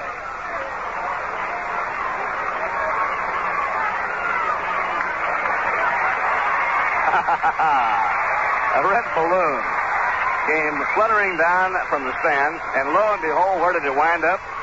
Right in the hands of Cepeda. So the game is held up for a minute while the balloon is given to the bat boy to get rid of. And he finds the youngster sitting along the first row of field boxes and gives it to him. In the dirt, no damage done, nobody on. 2-2 on Cepeda. Mets playing without Charlie Neal in today's doubleheader. Charlie has to fly it along to Texas due to the sudden death of his uncle. Pitch pitching 2-2. Ground ball hammered hard through the hole. A base hit going into left field. So Cepeda has 2 for 3, and he's now 4 for 6 in the doubleheader. Brings up Philippe Alou. Alou singled to center field, driving in a run in the 4th inning. Alou and Davenport have knocked in the 2 runs scored by the Giants.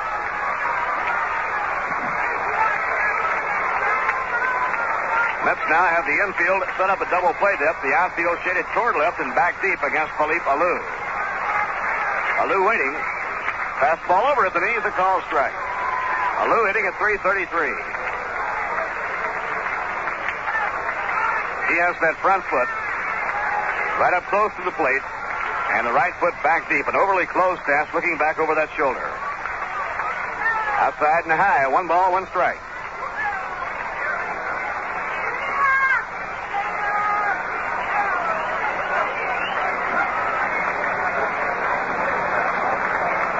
Good seats still available for the Dodgers and the Giants as they come into the Polo Grounds starting Wednesday, Memorial Day.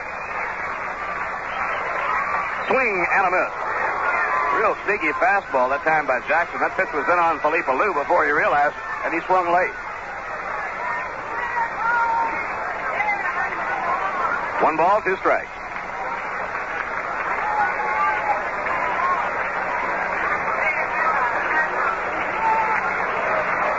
Chilly afternoon now with the lateness of the afternoon and the wind coming in.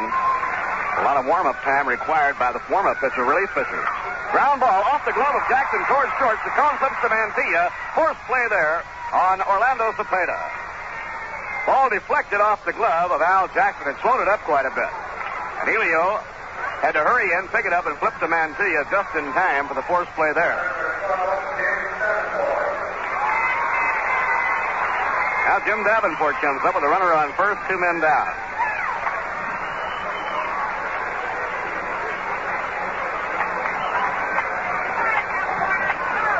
Davenport 2 for 2, a single and a run-scoring double. Swing and a miss, strike 1. Mets lead 5-2. We're in the last half of the 6th inning. Al Jackson has gone all the way. The Giants used Mike McCormick 5 innings and then Jim Duffalo in the 6th inning.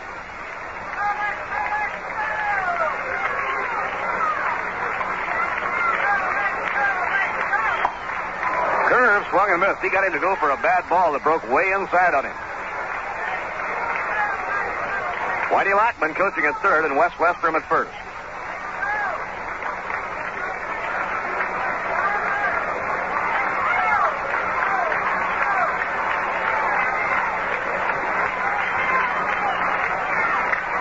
To join late, the Giants won the first game 7-1. Now the pitch, and a pitch out, but nothing was on.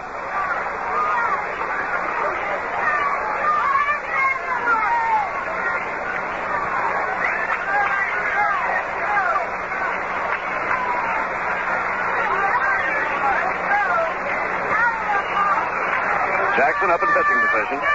Checks the runner, then delivers. Strike 3 called. A beauty. Off the outside corner to Jim Davenport. Al Jackson notching his 4th strikeout. The Giants are out of the home 6th inning with no runs, 1 hit, no errors, 1 left on. And now 6 innings complete at Candlestick Park, and the score, the New York Mets 5 and the San Francisco Giants 2. Now as we go along to the 7th inning, swinging in to detail all the action for you the remainder of the way, Mr. Lindsey Nelson. All right, Bob Murphy, we're going to the top half of the 7th inning, and Jim Duffalo strides out to the mound for the San Francisco Giants. He's working here in relief of Mike McCormick, who started the ball game and went 5 innings in which he gave up 4 runs on 4 hits. He struck out 1 and walked 2. Then was removed for a pinch hitter. As the New York Mets lead here in the second game of today's doubleheader by a score of 5-2. The Giants won the first game by a score of 7-1. This game concludes the current road trip of the New York Mets. Following this game, they'll be flying to New York on a scheduled jet plane tonight, arriving at Idlewild about 6 a.m.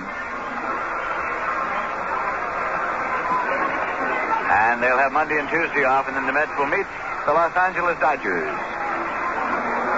at the Polo Grounds on Memorial Day, Wednesday afternoon. And then Thursday night, they'll play the Dodgers, and then They'll play the San Francisco Giants on Friday night, a doubleheader on Saturday, and a single game on Sunday.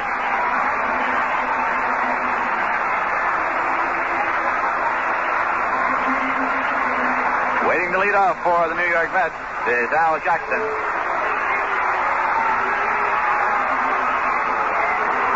As right now, the play is being held up because a group of kids came out of the field trying to get autographs. Apparently they stopped at Harvey Keene, and then they stopped at Willie Mays, and of course neither player did much of anything, and then they tried to get off the field, but are being hauled in now by the park attendants. Staying warm during the meantime is Jim Duffalo, firing in warm-up tosses. And that's this inning. Will lead off with Al Jackson, and then they'll have Richie Ashburn and Rod Keneal.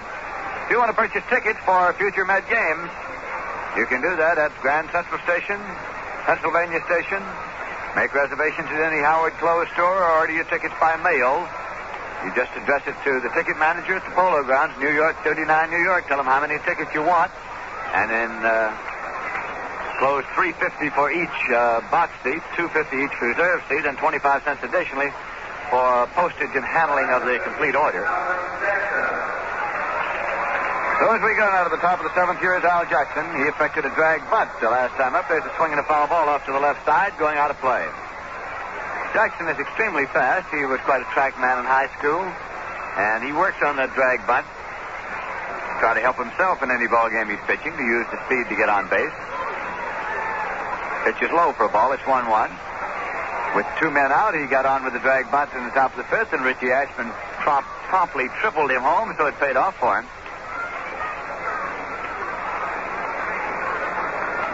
Jim Duffalo with a pitch, swung out and missed. That was a golf swing and a low pitch, and it's 1-2.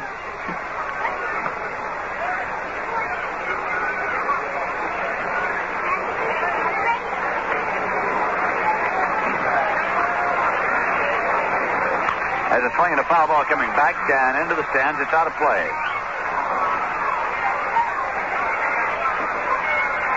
Through 6 innings of play, New York Mets have 5 runs on 4 hits and no errors. The Giants have 2 runs on 6 hits and 2 errors.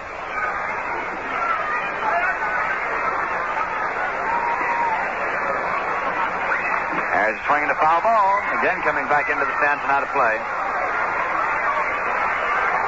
A crowd here at Candlestick Park today of 39,551, the largest crowd ever to see the New York Mets play, as they have taken on the league-leading San Francisco Giants. Swing and a miss. He struck him out. So for Duffalo, that is strikeout number 3 since he came on. Mike McCormick struck out 1 during his tenure. Richie Ashburn coming around now. Walked, grounded out, and tripled to drive in a run. And Ashburn made quite a catch out in left center field as well off Harvey Keene in the bottom half of the 3rd inning. Keene hit a fly ball near the fence out there in left center, and Thomas went back, had it lined up, but then as he made the move, it popped out of his glove, and Ashburn, backing him up, made the catch.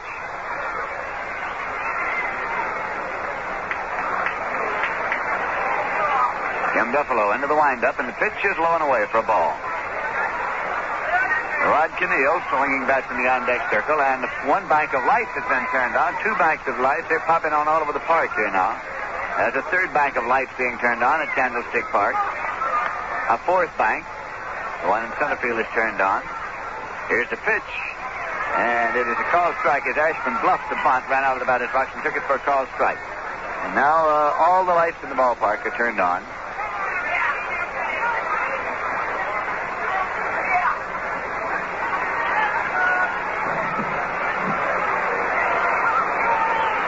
Pitch is high and away for a ball. 2-1.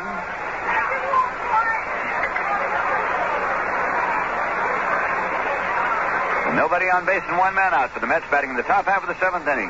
Candlestick Park in San Francisco. Swing and a foul ball off the bat of Richie Ashburn. Runs the count to 2-2.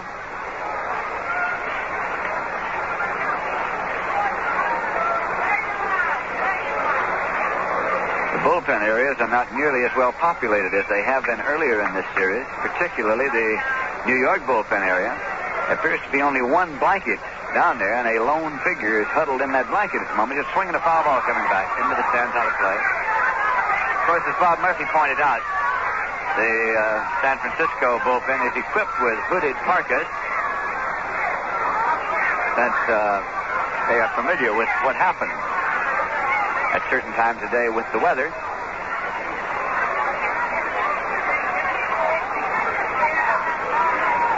2 balls and 2 strikes.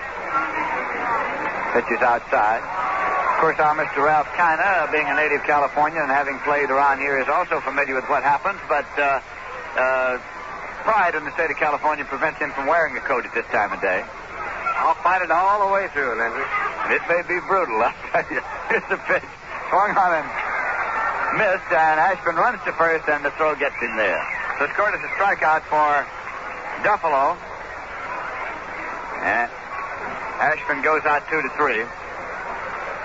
Strikeout number 4 for Duffalo, and coming up, rookie Rod Keneal. Made a couple of fine plays of field here this afternoon. And on base one time, he scored a run in the top half of the 6th inning.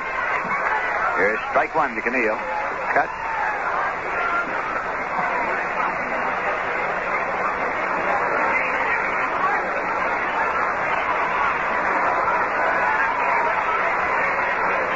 That pitch is inside for ball. It's 1-1 now to Rod Keneal with Felix Mantilla on deck for the Mets. The New York Mets leading the San Francisco Giants by a score of 5-2 in the top half of the 7th inning of the 2nd game of today's doubleheader. Swinging and a ground ball chopped right down into the dirt, retrieved by catcher Ed Bailey. Tossed over to umpire Shag Crawford, who is inspecting it and firing it right on.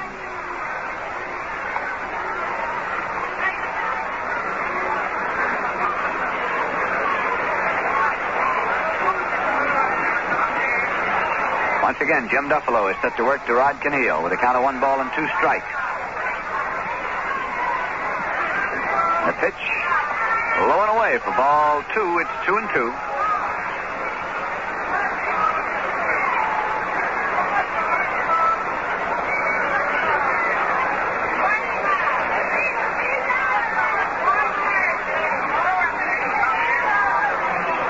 Two pitch. Swung on. Foul back onto the screen. Out of play.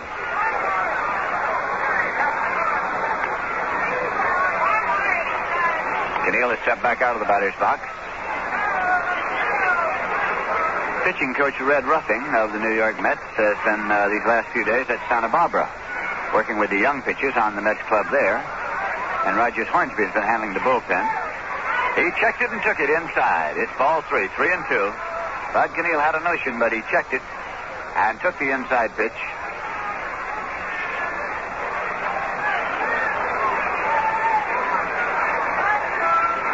There's a payoff pitch. It's a line drive to second base, taken by Manuel Mota for the out. That retires the side. And so in the top half of the 7th, Mets got no runs on no hits, no errors, and nobody left.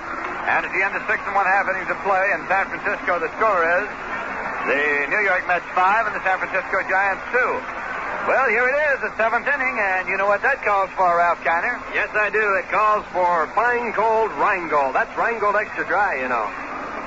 Well, really, any nice time calls for Rheingold.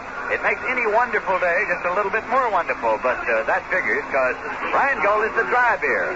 Yes, 2 little words, extra dry, tell you why Rheingold is the happy choice of millions. Extra dry tells you Rheingold is brewed the long, slow, costly way to taste brisk and bright and clean, clear through. Yes, Lindsay, Rheingold is beer as beers should taste. That's why millions say, my beer is Rheingold, the dry beer. So why not join them?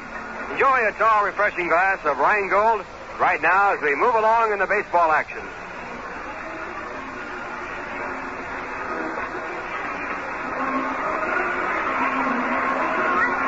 Going to the bottom half of the 7th inning. And Joe Pignatana is swinging a bat. Joe Pignatana is swinging a bat with Ed Bailey due up here for the San Francisco Giants. Bailey's been up twice, been struck out both times with a left-hander out there. Bailey's a left-hand batter. So right-hand batter Joe Pignatana is being sent up to bat for Bailey.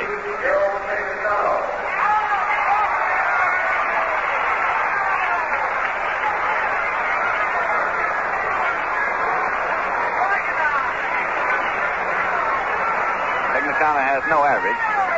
Has a curveball been in there for a called strike. Participated in one ball game. This is his first time up. Has no official at bat.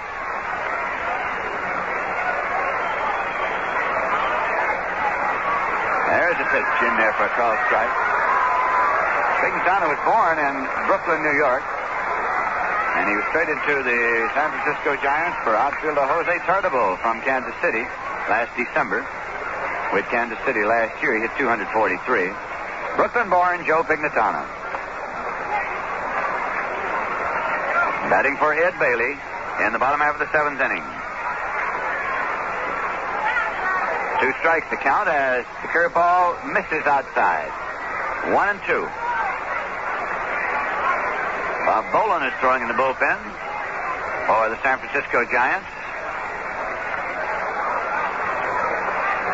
There's a swing and a ground ball to Camille at third. He's up with it. He plays to Gil Hodges in time. And pinch hitter Pignatana has grounded out third to first. Don Larson and Bob Boland are heating up in the bullpen for the Giants now with Jose Pagan coming up. Pagan grounded out third to first, grounded out pitcher to first.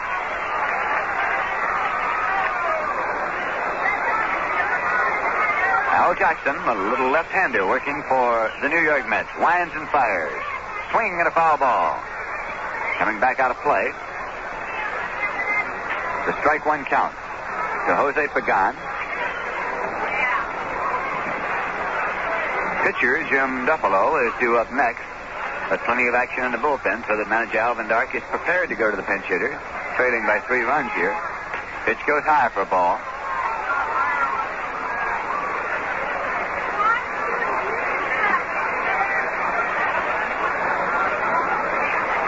Pagan's a right-hand batter. Batting number 8 in the batting order for the San Francisco Giants. Pitch is outside for ball. Popped out of the big glove of Harry Cheedy, rolled a few feet away. Cheedy has retrieved it and fired it on.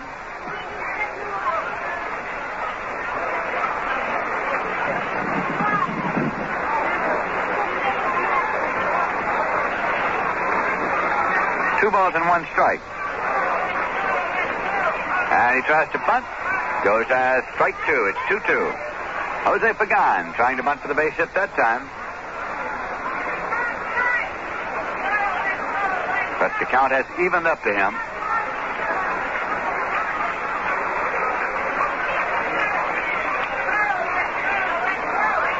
Al Jackson with the windup and the pitch. Slow curveball. Hit on the ground to shortstop. Taken by Elio Ciccone. Plays to Gil Hodges, and he's out at first base. Jose Pagan is grounded out. Ciccone to Hodges, 2 away. And Duffalo is going to bat for himself with nobody on. Manager Alvin Darkey likes to stay with Duffalo, and with that move in the bullpen, Bob Boland and Don Larson sits down. Their services will not be immediately needed in this contest. Curveball is in there for a call, strike 1.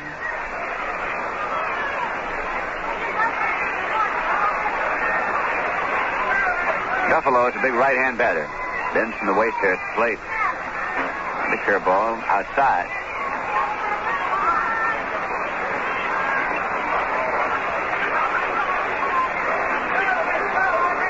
One and 1 to Duffalo with 2 men out and nobody on base for the San Francisco Giants, batting in the bottom half of the 7th inning. Swinging a ground ball, pull foul. Just wide of the bag at third and continuing down on into the Giant bullpen area where it's retrieved by a hooded figure. A long Parker.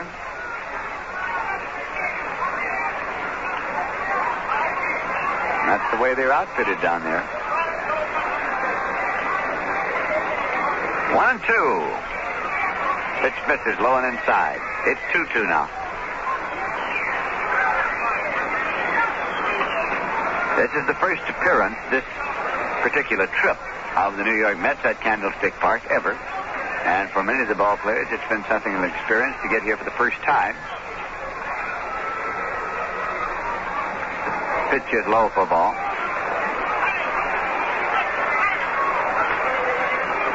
So it's 3-2 now to Duffalo.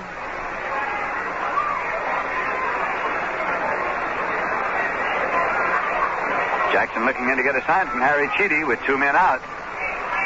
Into the windup. The pitch is on the way. Swung on and fouled off, and the count holds at 3-2. Harvey Keene kneeling in the on-deck circle for the San Francisco Giants.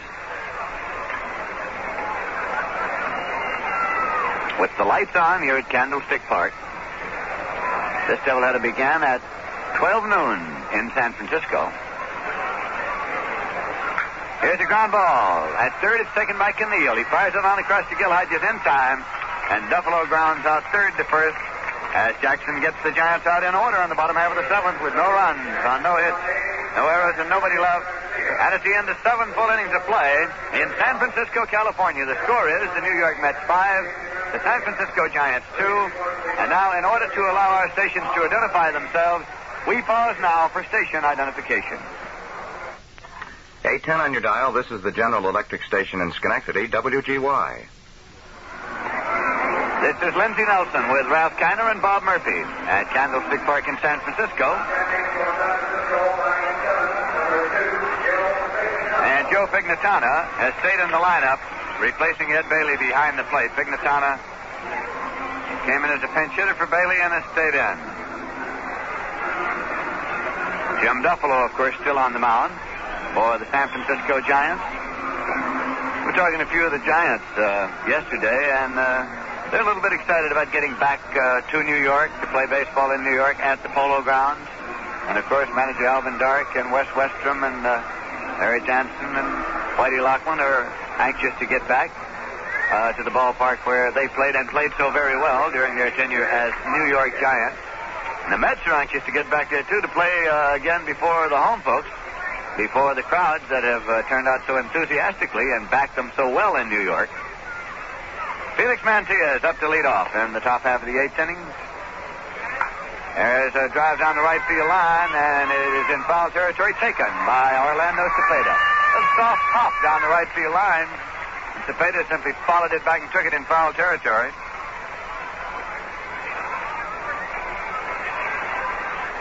And that will bring up Frank Thomas in this ball game. He flied to left, grounded out third to first, and was out on an error. In case you've joined us along the way, the San Francisco Giants won the first game of today's doubleheader by a score of 7-1. The Mets are leading in this one by a score of 5-2, and they got off to an early lead when Jim Hickman hit a 3-run homer in the top half of the second inning.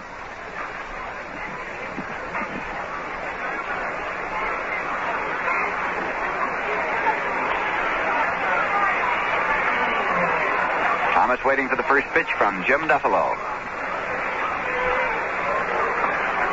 Misses outside for ball one. The Mets missed a scoring opportunity in the top half of the sixth, a big scoring opportunity. They got one. They loaded up the bases with nobody out. But then Duffalo struck out Hodges and Cheedy, and then he walked Chacon to force in a run. It's in there for a call strike to Thomas. So in the sixth, the Mets got a run and left 3 on and did not get a base hit. But it was an important run, stretching them out to 5-2.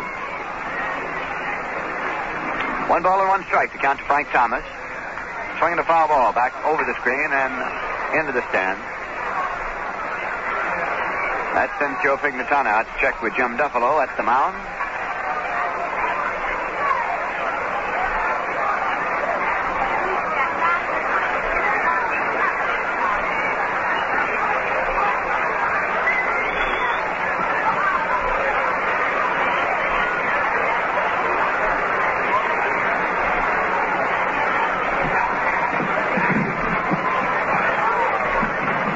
The 1-2 pitch to Frank Thomas. Swung on as a ground ball going up the middle and through for a base hit.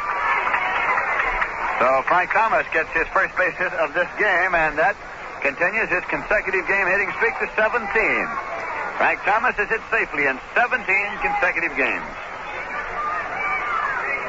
And now Ed Boucher is coming up to bat for Gil Hodges. Left-hand batter, Ed Boucher, is being sent up to bat for the right-hander. You'll recall that Mike McCormick, a left-hander, started the ballgame for the Giants, and Gil Hodges started at first base for the Mets. So now with right-hander Jim Duffalo on the mound, manager Casey Stengel is going to his left-hand batter, Boucher. There's a drive going deep to right center field. Willie Mays drifting back. Mays calls and makes the catch. halfway on the fly ball to right center. Thomas goes back to the bag at first as Boucher slide out to center. And that brings up catcher Harry Cheedy with 2 men out and a runner at first.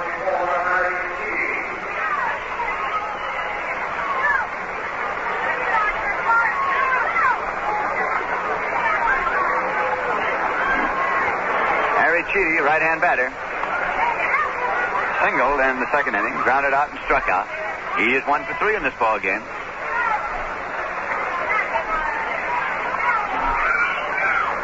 Pitch is inside. It's possible that Gil Hodges may be bothered by that chronic knee ailment.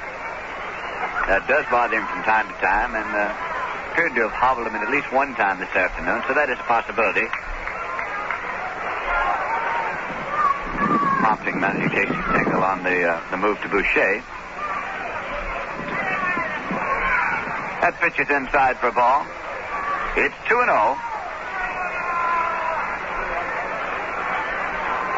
And that brings Cheedy out of the batter's box to look down to Solly Hemus. Elio Chacon kneeling in the on-deck circle.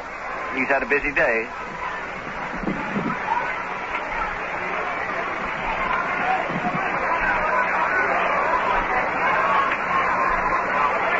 Duffalo is into the stretch. The 2-0 pitch to Cheedy. Swung on and fouled off. They turned him loose on 2-0.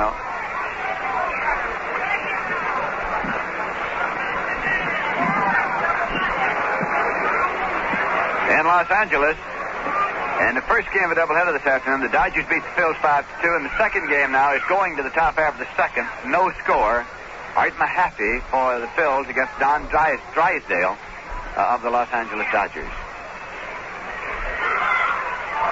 Cheedy brought it on around, tried to check it, but umpire Shag Crawford dramatically says strike 2. It's 2-2.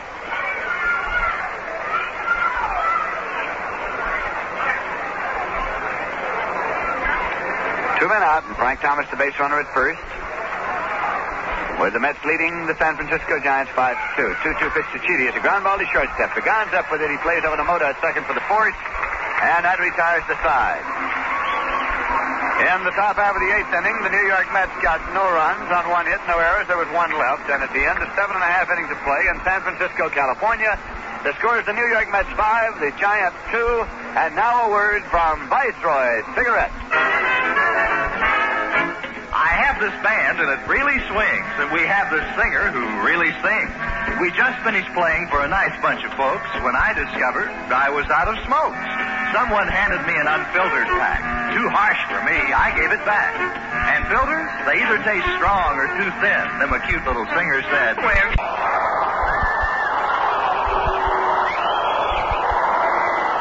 Yes, Craig Anderson throwing in the bullpen.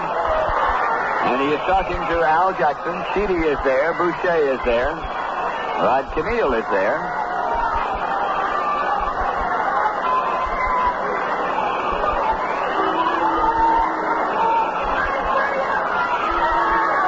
Now the side has gone down to the bullpen, and manager Casey Stengel started to turn. Craig Anderson started in, stops and is looking in. He doesn't know exactly now, and now he's coming on with the jacket. Casey gave the sign to the bullpen, then turned and started to walk off the mound. Now he turns and waits as Craig Anderson starts in.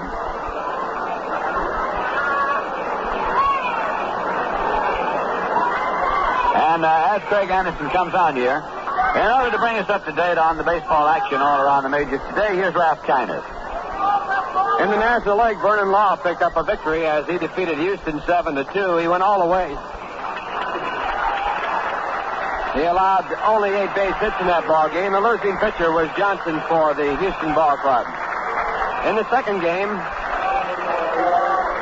in the first game of the doubleheader, Philadelphia at Los Angeles, the Dodgers kept pace with the San Francisco Giants as they won it 5-2 behind the pitching of Williams and Aronofsky. The losing pitcher was Brown, and a home run in that ball game, Roseboro, actually a man on when he hit it, but Howard failed to touch the base, so Howard was out. Philadelphia in the second game, 0-0 with Los Angeles, Mahaffey and Drysdale. The Cincinnati Reds shut out the Chicago Cubs 10-0 behind the fine pitching of Bob Perkey. He now has won 8 and lost 1. He gave up only 4 hits. The losing pitcher in that game, Cardwell, Coleman and Pinson home runs. Milwaukee in a single game, 4-3 over St. Louis. The winning pitcher, Bob Shaw, he has won 5 now, lost 2. The losing pitcher was Gibson. In the American League, the New York Yankees split a doubleheader. They took the first one 4-1, lost the second one 5-1. In the first game, the winning pitcher was Coates in relief of Terry, and the losing pitcher, Gallagher. In the second game, Detroit 5 runs on 6 hits. The Yankees 1 run on 6. The winning pitcher, Foytak, he went all the way. The loser was Turley. Minneapolis 5-4 in the first game over Chicago. In the second game, they trail now 6-3 as Chicago scored 6 in the fourth. And Cleveland 5-3 over Washington. Here we go. Hitter Matty Alou is hitting for Manuel Mota, and he takes the pitch low from Craig Anderson for ball 1. Matty Alou, a left-hand batter, has been sent up here by manager Alvin Dark. The bat for Manuel Mota, number 2 man in the batting order. With Harvey Kane at first base and nobody out for the San Francisco Giants batting in the bottom half of the 8th inning.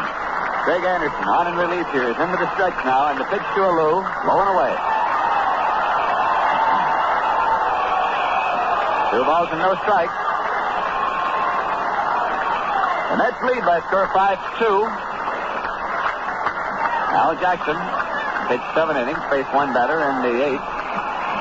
Gave up 2 runs on 6 hits, struck out 4, and walked none. Fine performance by young Al Jackson against the league-leading Giants.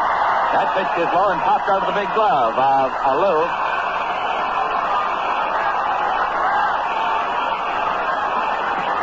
Popped out of the big glove of Chidi. So it's 3-0 to Matty Alou.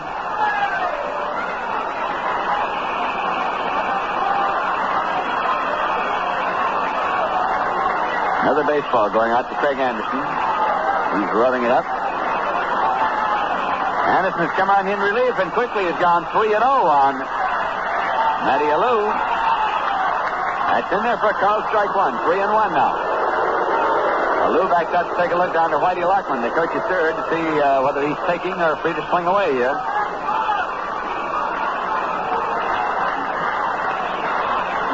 Ken McKenzie is up and throwing in the bullpen, and Bob Miller is up and throwing in the bullpen for the New York Mets. That pitch is in there for a call, strike 2. It's 3-2. Right-hander Bob Miller, left-hander Ken McKenzie warming up in the bullpen for the New York Mets.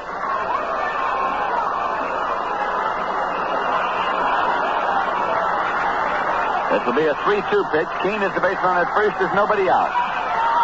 There's a fly ball to left field. Frank Thomas moves in underneath it. He's waiting. He takes it. Keene halfway on the fly ball to left. Returns to the bag at first. So Matty Alou flies to left, and Willie Mays is coming up.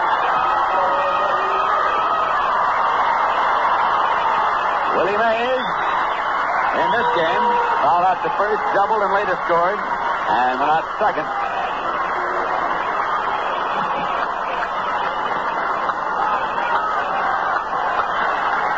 Craig Anderson checks. Deals to Mays. Swung on as a fly ball to center field. Richie Ashburn coming in. Can't get to it. Keane's on his way to third. And the throw comes to second base as Harvey Keane pulls up at third base. Willie Mays on at first for the single, and Orlando Cepeda is coming up now for the Giants.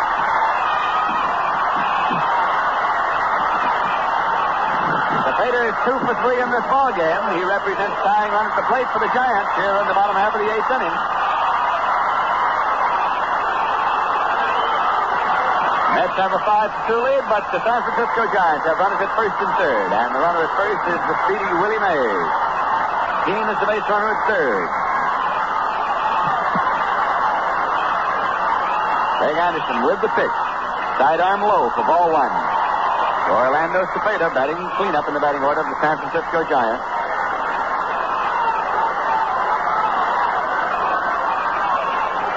Cepeda with 14 home runs this season.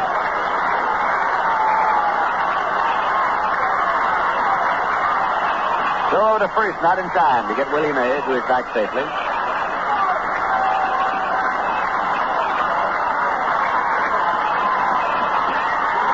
Pitch to Cepeda is low for ball 2. It's 2-0.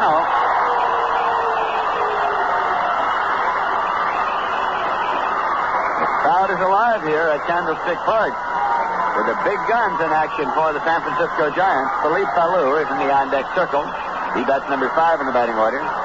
So for the New York Mets, it's up to Craig Anderson. Of course, the runners at first and third. He's working from a stretch position. This will be a 2-0 pitch to Cepeda. Sidearms him outside. Ball 3. It's 3-0.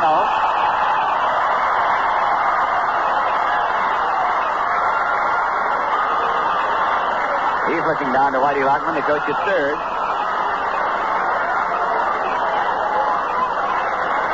Mets 5 and the Giants 2. The Giants batting in the bottom half of the 8th inning. 3-0 pitch to Cepeda. Down the pipe for a called strike one. It's 3-1.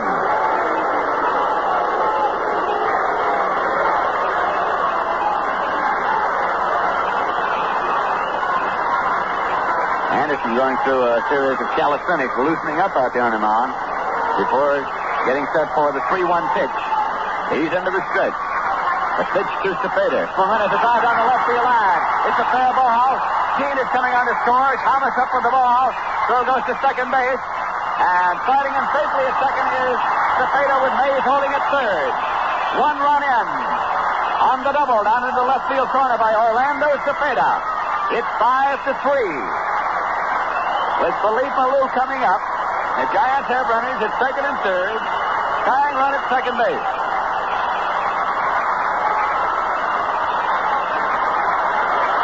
Cepeda gets a double and a run batted in, and that's his third base hit of this ball game. Harry Chidi is out checking with Craig Anderson. That was a line shot down the left field line over the head of third baseman Rod Kinneal, and Frank Thomas had to run it down to the corner. Came up with it. Maybe throw to second, but not in time to get Cepeda. Mays pulled up at third base, going from first to third. Alou is 1 for 3 in this ball game. Has scored 1 run and has driven in 1. Tough spot for Craig Anderson with 1 man out.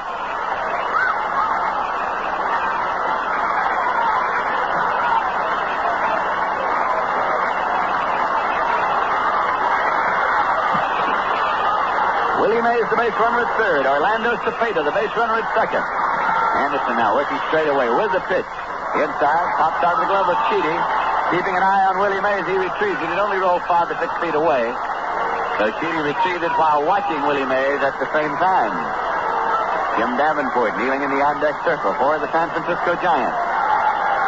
Craig Anderson works on the mound for the New York Mets to try to get out of trouble. Here's the pitch to Felipe Alou. Low for a ball. It's 2-0. Harry Chidi talking to umpire Shag Crawford about the call there, and Craig Anderson a little bit unhappy with it as well. So this will be a 2-0 pitch to Felipe Alou. He has an overly close stance at the plate and has good speed. Superior speed. 2-0 pitch. In there for called strike one. It's 2-1 now. To Felipe Alou. Ken McKenzie and Bob Miller still working in the bullpen for the New York Mets.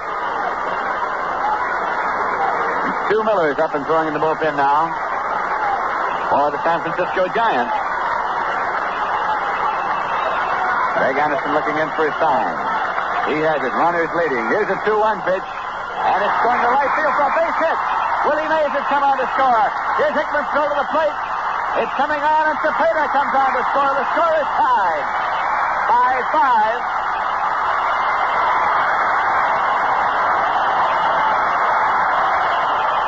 And as a Casey single is on his way to the mound.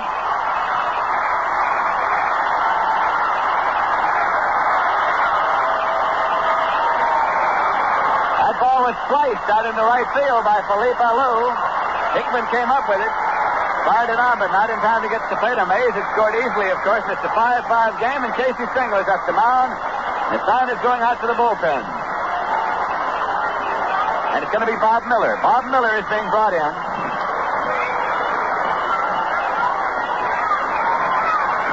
Harvey Keene's run, of course, was charged to Al Jackson. Felipe Alou has 6 runs batted in today. Standing on first base, having just batted in 2. And Bob Miller, a right-hander, is on his way into the mound. As Craig Anderson came in to get Matty Alou.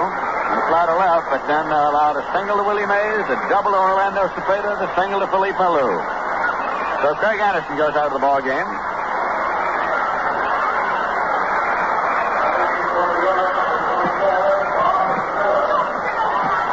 And Bob Miller checking with Harry Cheedy at the mound.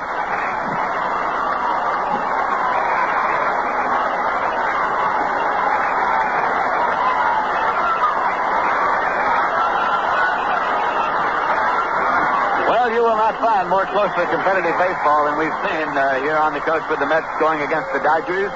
The first two games of that series down there going right down to the finish. And here, of course, yesterday's ball game being won to the Giants in the 10th inning. And plenty of excitement in the first game this afternoon, won by the Giants 7-1. This one's tied right now 5-5. So if you want to see that kind of baseball, get out to the Polo Grounds whenever you can this summer. The Mets will be back there for a doubleheader against the Dodgers on Memorial Day. And the Dodgers will be in the next night, and then these Giants will be in for a 4-game set. Friday night, doubleheader Saturday afternoon, and then single game next Sunday afternoon. And then, of course, there'll be Major League Baseball, National League Baseball, all season long at the Polo Grounds. So when you get a chance, come out. In Los Angeles, the Dodgers and the Phils have completed 2.5 innings of their second game scorelessly. Mahaffey against Drysdale. The Dodgers won the first game 5-2. These Giants started the day a game and a half ahead of the second-place Dodgers. Here is Jim Davenport stepping into the batter's box now. There is one man out. Felipe Alou, a speed merchant, is on at first.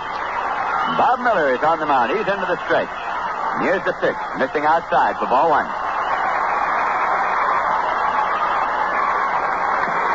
Joe Pignatano is on deck now for the San Francisco Giants. And it's a 5-5 ball game. Throw over to first is not in time.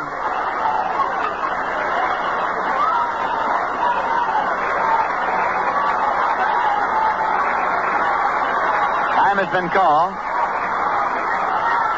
as Davenport stepped out of the batter's box. Now he comes back. Count of ball one to right-hand batter Jim Davenport. That pitch misses, gets away from Cheedy, comes on back, and Alou around second, and goes down in front of short and holds as Cheedy had to receive it over by the dugout corner. It's scored as a wild pitch. So charged the wild pitch against Bob Miller.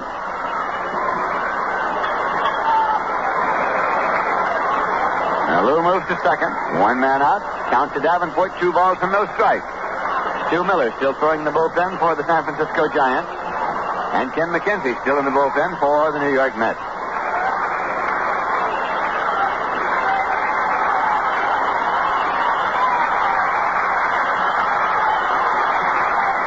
There's a pitch in there for a called strike. Davenport is 2-1. The score tied. The Giants 5 and the Mets 5. Bottom half of the 8th inning.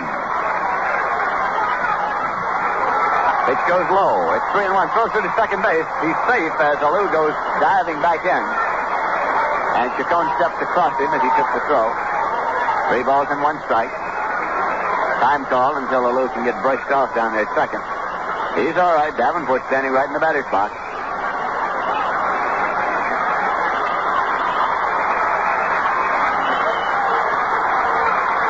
This will be a 3-1 pitch. It's on the way. It's in there for a called strike 2. 3-2.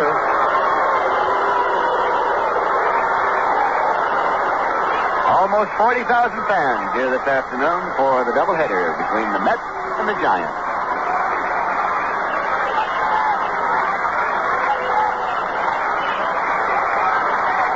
He's running, and the pitch gets away and comes on back. And Alou rounds third and holds up halfway. As Cheedy again has to chase the ball back. Fires it to Miller, covering. Of course, it was ball 4. It's another wild pitch.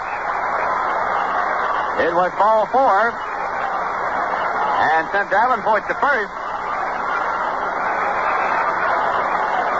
Alou moves to third. Still only one man out. And Casey Stengel is on the way to the mound.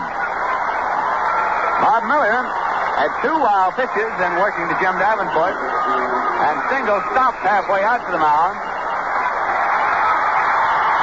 Because Willie McCovey is coming on as a pinch hitter. Willie McCovey gets a hand here as he comes out of the dugout, swinging a bat for the San Francisco Giants. To hit for Joe Pignatano. And that is the cheer that greets the announcement of Willie McCovey. As manager Alvin Dark is making a bid to win it in the bottom half of the 8th inning, sending up McCovey for his catch of Pignatano with Bailey already out of the ball game.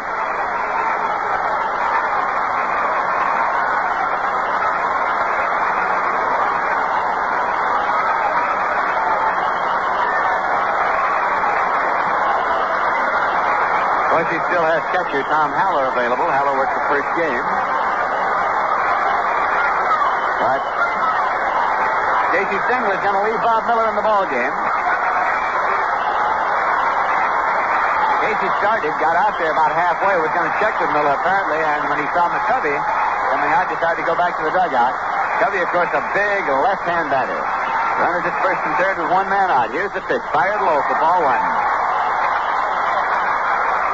All during his minor league career, this fellow was called McCovey. That's the way he pronounced it, McCovey. And when he got to the major leagues with the Giants, everybody called him McCovey, so he said, all right. Here's a cut at the ball. It's getting away, coming back, and Alou comes on to score. McCovey took a swing. Cheaty could not hold the ball. It came on back, and Alou came on to score, and the Giants go ahead by a score of 6-5. That one is scored as a fastball.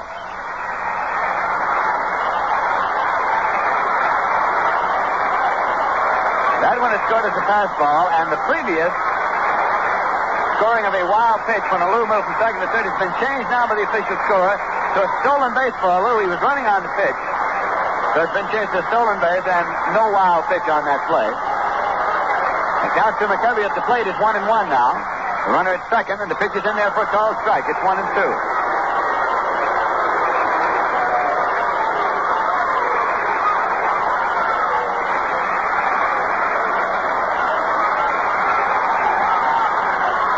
Jim Davenport, the base runner at second. Swinging a ground ball foul off the bat of Willie McCovey.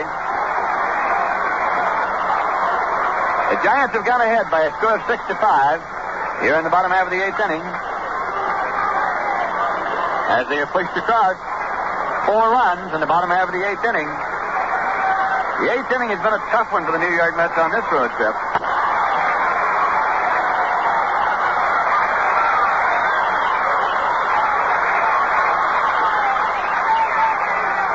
Pitch goes high for a ball.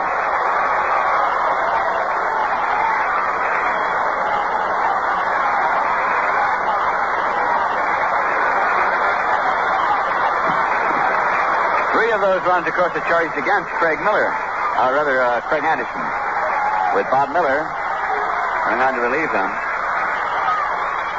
As he's swinging a fly ball to left field, Frank Thomas is moving it underneath it. He's up with it. He lays it back, and Davenport holds it second. Now, shortstop Jose Pagan is coming up.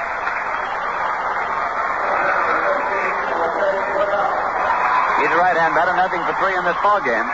But the Giants have moved ahead by a score of 6-5.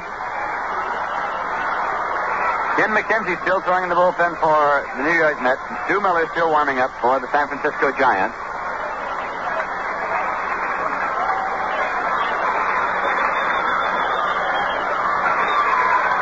As the pitch low and away. And right now we pause for station identification. This is your New York Mets station in Schenectady, WGY, 810 on your dial. This is Lindsey Nelson with Ralph Kiner and Bob Murphy at Candlestick Park in San Francisco, California. Harry Cheedy went out to check with Bob Miller. Comes back now. It's a count of ball 1 to Jose Pagan. With Jim Davenport, the base runner at second, and the Giants leading the Mets by a score of 6-5 in the second game of the doubleheader.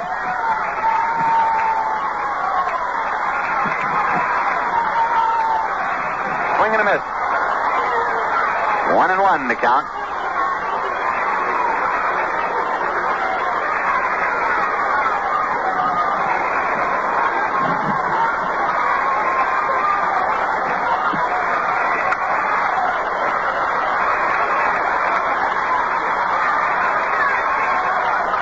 Here's the 1-1 pitch to Pagan. Misses low and away, and it's ball 2. 2-1.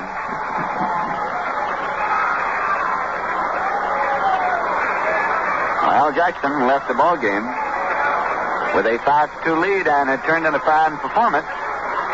But, of course, now has been deprived of any opportunity to chalk up a victory today, no matter what happens. He has been taken out of the final decision. Here's a pitch missing. It's 3-1. Pagan ducked under that one. 3 balls and 1 strike.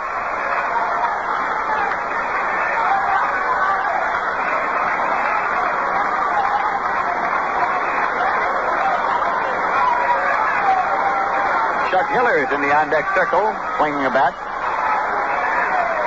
With the pitcher due up next, it's Chuck Hiller swinging the bat in the on-deck circle. Swinging the foul ball off to the right side. Stu Miller throwing in the bullpen still for manager Alvin Dark.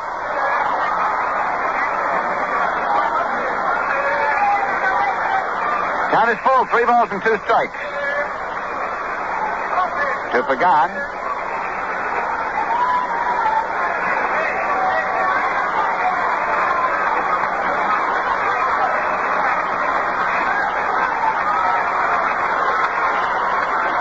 It's payoff pitch for out. A fly ball to right field. Jim Hickman ranges back. And he takes it for the out. So in the bottom half of the 8th inning, the San Francisco Giants got 4 runs on 4 hits, no errors, and 1 left. And at the end of 8 full innings of play in San Francisco, California, the score is San Francisco Giants 6 and New York Mets 5.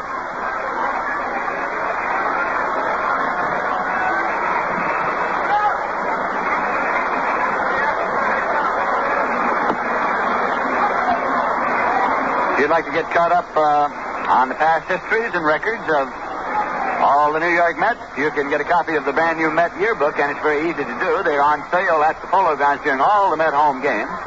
You can pick one up there, or if you'd like to order a Met yearbook by mail, simply send 50 cents to Met Yearbook, Polo Grounds, New York, 39 New York.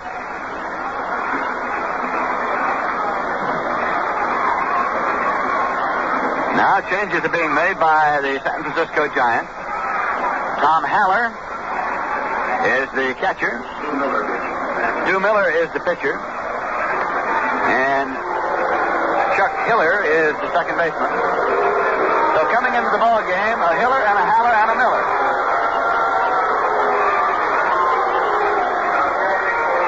And coming up for the New York Mets will be Elio Chacon. Stu Miller is the pitcher.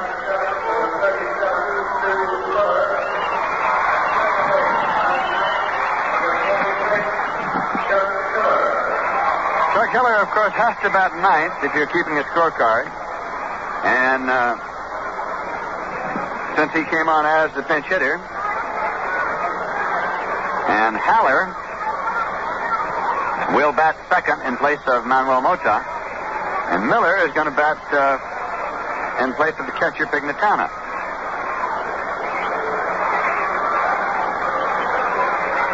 So Elio Chacon, who has walked twice in this ball game, is up to lead off for the New York Mets as the Mets trail by 1 run in the top half of the 9th inning. In case you've joined us along the way, we'll tell you about that crowd reaction. Swing and a miss for strike 1. Elio Chacon and Willie Mays engaged in a scuffle in the bottom half of the inning of the 7th, in the bottom half of the 7th inning of the first game that touched off quite a furor all around the ballpark. He bluffs the butt and takes it for ball 2.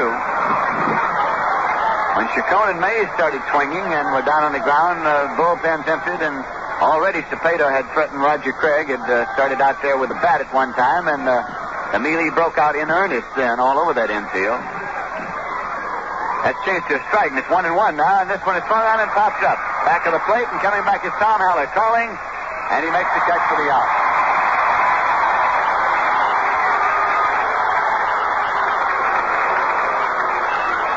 So Chacon has fouled out to the catcher, 1 away, and Jim Hickman is coming up now for the New York Mets.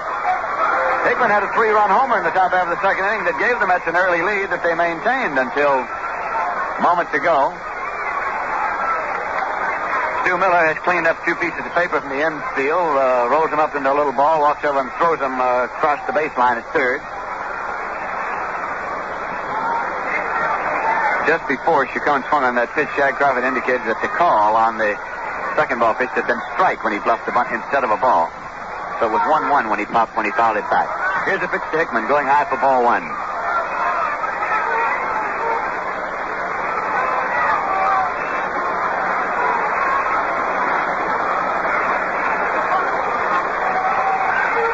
Here's a swing and a foul ball.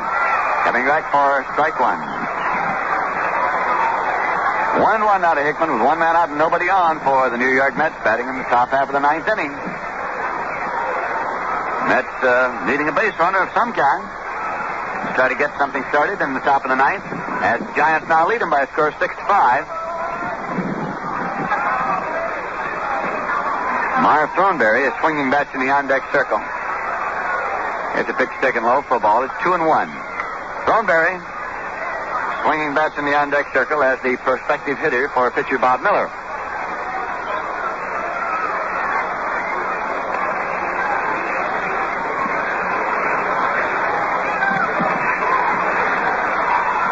Here's a swing and a ground ball to deep shortstop, taken by Pagan. A long throw.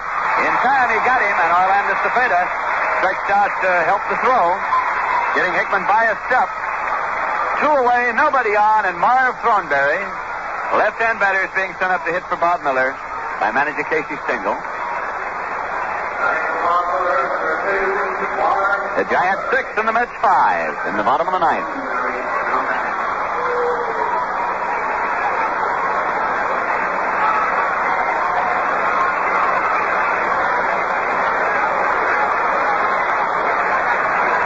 Stu Miller winds and fires. That pitch is low for a ball. Stu Miller, you'll recall, worked in both All-Star games last year for the National Leaguers.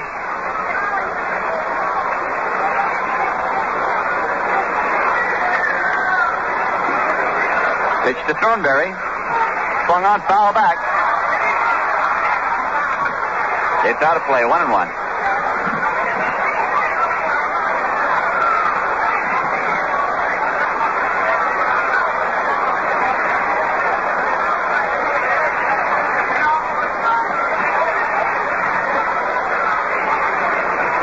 Thornberry swinging the bat there, waiting for the pitch from Miller, who's looking in to get a sign from catcher Tom Haller. Pitch goes high.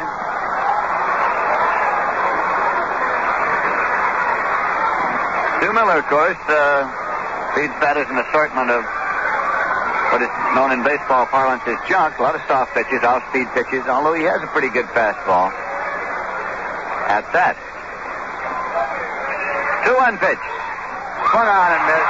Floated that one in there, and Thornberry was way out in front. It's 2-2.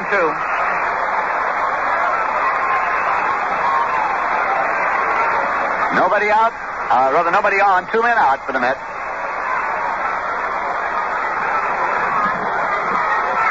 There's a drive going down the right field line. It's a fair ball. Coming over is Philippe Alou. Up with it, relays it in, turning and holding it first with a single to right is Marv Thornberry. So he gets the pinch single. That gives the Mets the potential tying run on at first base with Richie Ashburn coming up. Ashburn walked, grounded out, tripled to drive in a run, and struck out. Ken McKenzie gets up to throw now in the bullpen for the New York Mets, as they have high hopes here in the bottom half of the top half of the 9th inning. Trailing by 1 run, but they have a runner on at first.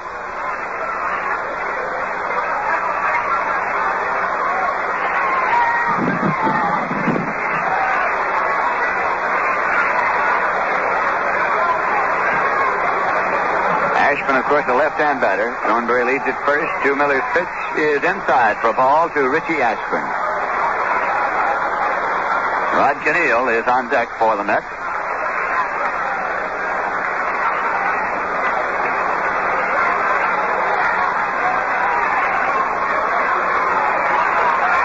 Stu Miller into the stretch position now as Thornberry leads. And the pitch is on the way. Low for ball 2 to Ashburn. Ashburn waiting him out, taking a good look up there at the plate. newspapers blowing across the field here now. Maybe Lou Burdett was right. Maybe you can read them as they blow by. Some of them sort of being held up against the wall for a moment by a gust of wind. I think the magazine section just blew by Stu Miller out there on the mound. Time has been called for the moment.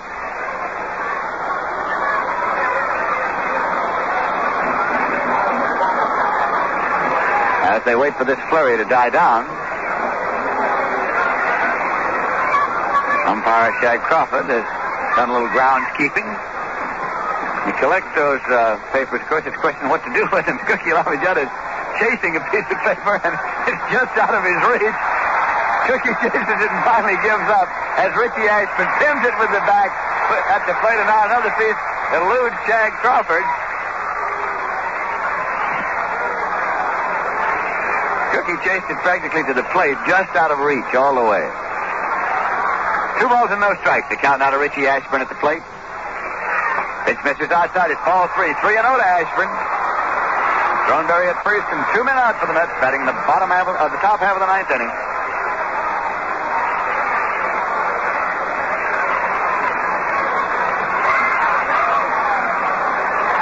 Again the stretch and the 3-0 pitch.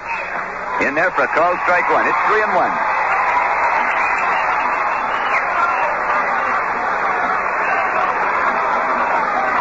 Charlie Hemus looking into the dugout to get a sign relayed. The manager, Casey Stengel. Stengel doesn't physically give them himself. He tells the coach or player. It's done a number of ways. Getting signs out of the dugout to the coach's third then to be relayed onto the batter. You can pick out a man 2 or 3 players down the bench from the manager and have him relay him. You can have a coach relay him. There are all sorts of ways to do it.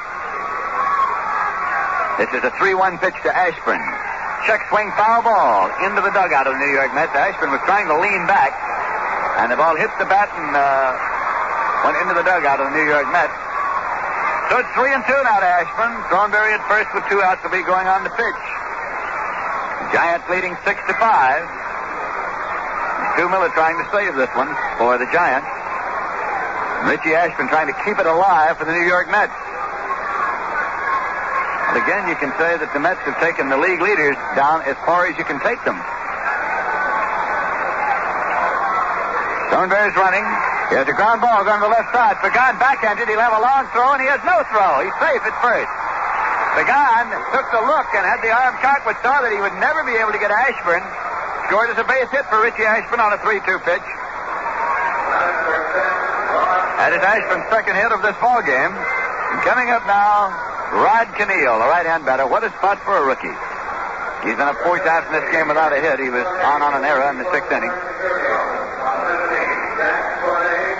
The New York Mets have moved the potential tying run into position at second base. Carried there by Marv Thornberry. They have moved the potential go-ahead run to first base. Carried there by Richie Ashburn. And right-hand batter Rod Keneal is at the plate with 2 men out to face Stu Miller.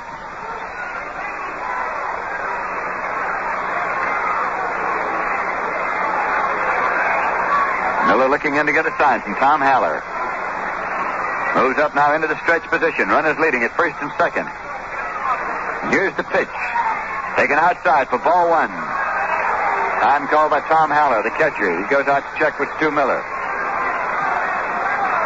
Rod Keneal, in his first season in the Major League, came to St. Petersburg to the camp of the New York Mets on the roster of the Syracuse club, but worked his way onto the roster as the utility man, the handyman of the New York Mets. Action is stopped down in the bullpen of the Mets now as Ken McKenzie and Hobie Landreth turn to watch the action at the plate. The count of 1 ball to Rod Keneal. He has the bat cocked to Stu Miller. He's into the stretch position. Runners leading first and second. Here is the pitch in there for a called strike. That is one of those patented Stu Miller pitches. It seemed to take forever to get to the plate, but it did, and it got there in there. It's 1-1.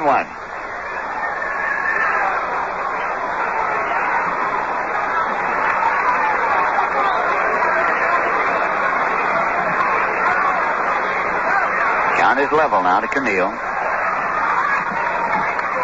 Miller works. Cuts that one loose, and he cuts and misses for strike 2. It's 1-2. Fired that one, and it's 1 ball and 2 strikes now. Umpire Shag Crawford going out in front of the plate to retrieve a scorecard that has just blown by. The early evening breezes at Candlestick Park in San Francisco, California.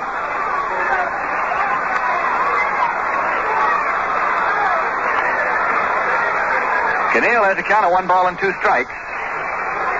Thornberry leads at second base. Ashburn leads at first. Stu Miller with the pitch. Outside, high and away. It's 2-2 now to Rod Keneal. Ken McKenzie back at work in the bullpen.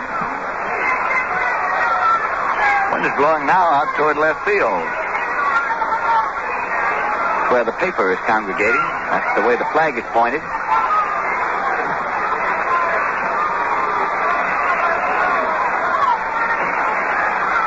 Keneal's waiting for the 2-2 pitch. Miller into the stretch. Here's the pitch.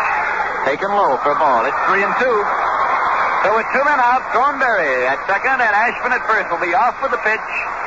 3-2, 2 men out.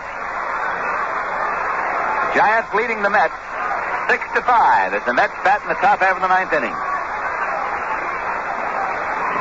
Mancia is on deck for the New York Mets.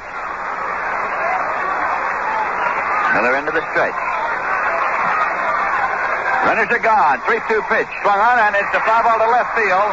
Harvey Keene moving over. Willie Mays moving over, and Keene takes it for the out. So on the 3-2 pitch, rookie Rod Keneal has flied out to Harvey Keene in left field to end the ball game. In the top half of the 9th inning, the Mets got no runs on 1 hit. On 2 hits, no errors, and 2 men left. We'll be back in a moment with a summary and final totals. Right now, the final score of the ball game is the San Francisco Giants 6 and the New York Mets 5. Coming up now, a bit of big-time Dixieland jazz. My beer is Rheingold, the dry beer. Think of Rheingold whenever you buy beer. It's not bitter, not sweet. It's a dry flavor treat. Won't you try extra dry Rheingold beer?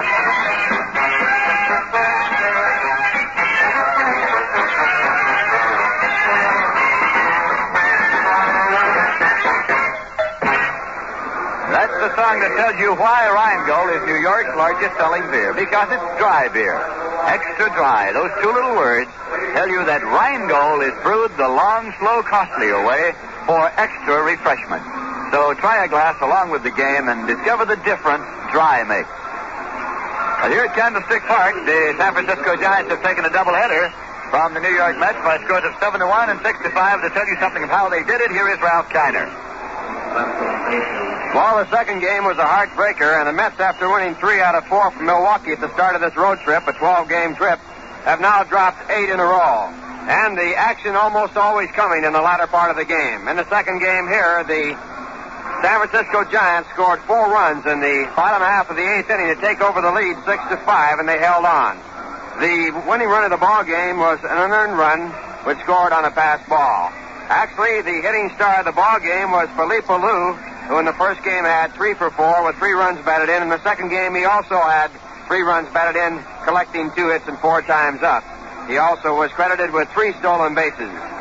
In the second game, Al Jackson started for the New York Mets. He worked 7 innings, giving up 3 runs and 7 hits, struck out 4. Craig Anderson came on in relief of him, and he was the losing pitcher. Craig's record now 3 wins and 3 losses for the season. Bob Miller finished up in the ball game. The winning pitcher in the ball game was Jim Duffalo. Duffalo came on in relief of Mike McCormick in the 6th inning. Duffalo now with a record of 1 win and 1 loss. In the first game, it was a Donnybrook, actually and physically. The Giants won it on a score of 7-1, but in that ball game, a big fight by Chacon and Mays and also Cepeda and Craig. It was a real hard, outgoing series here with the San Francisco Giants. The Giants winning all 3 ball games, had to do it the hard way in 2 of them. So the Giants now, after 47 games, in comparison to 1961, they were in 3rd place with 27-20. 1 game behind the league-leading Cincinnati Reds and a half a game back of the 2nd-place Los Angeles team. Now, with a record of 33 wins and 14 losses through 47 games, they hold a 2-game edge over the 2nd-place Los Angeles Dodgers, and that will depend actually on what the Dodgers do in the second game. They are actually tied up 0-0 in the second. They won the first by a score of 5-2. Well, that wraps up another New York Met baseball game. Sure hope you enjoyed it. Viceroy certainly enjoyed bringing it your way.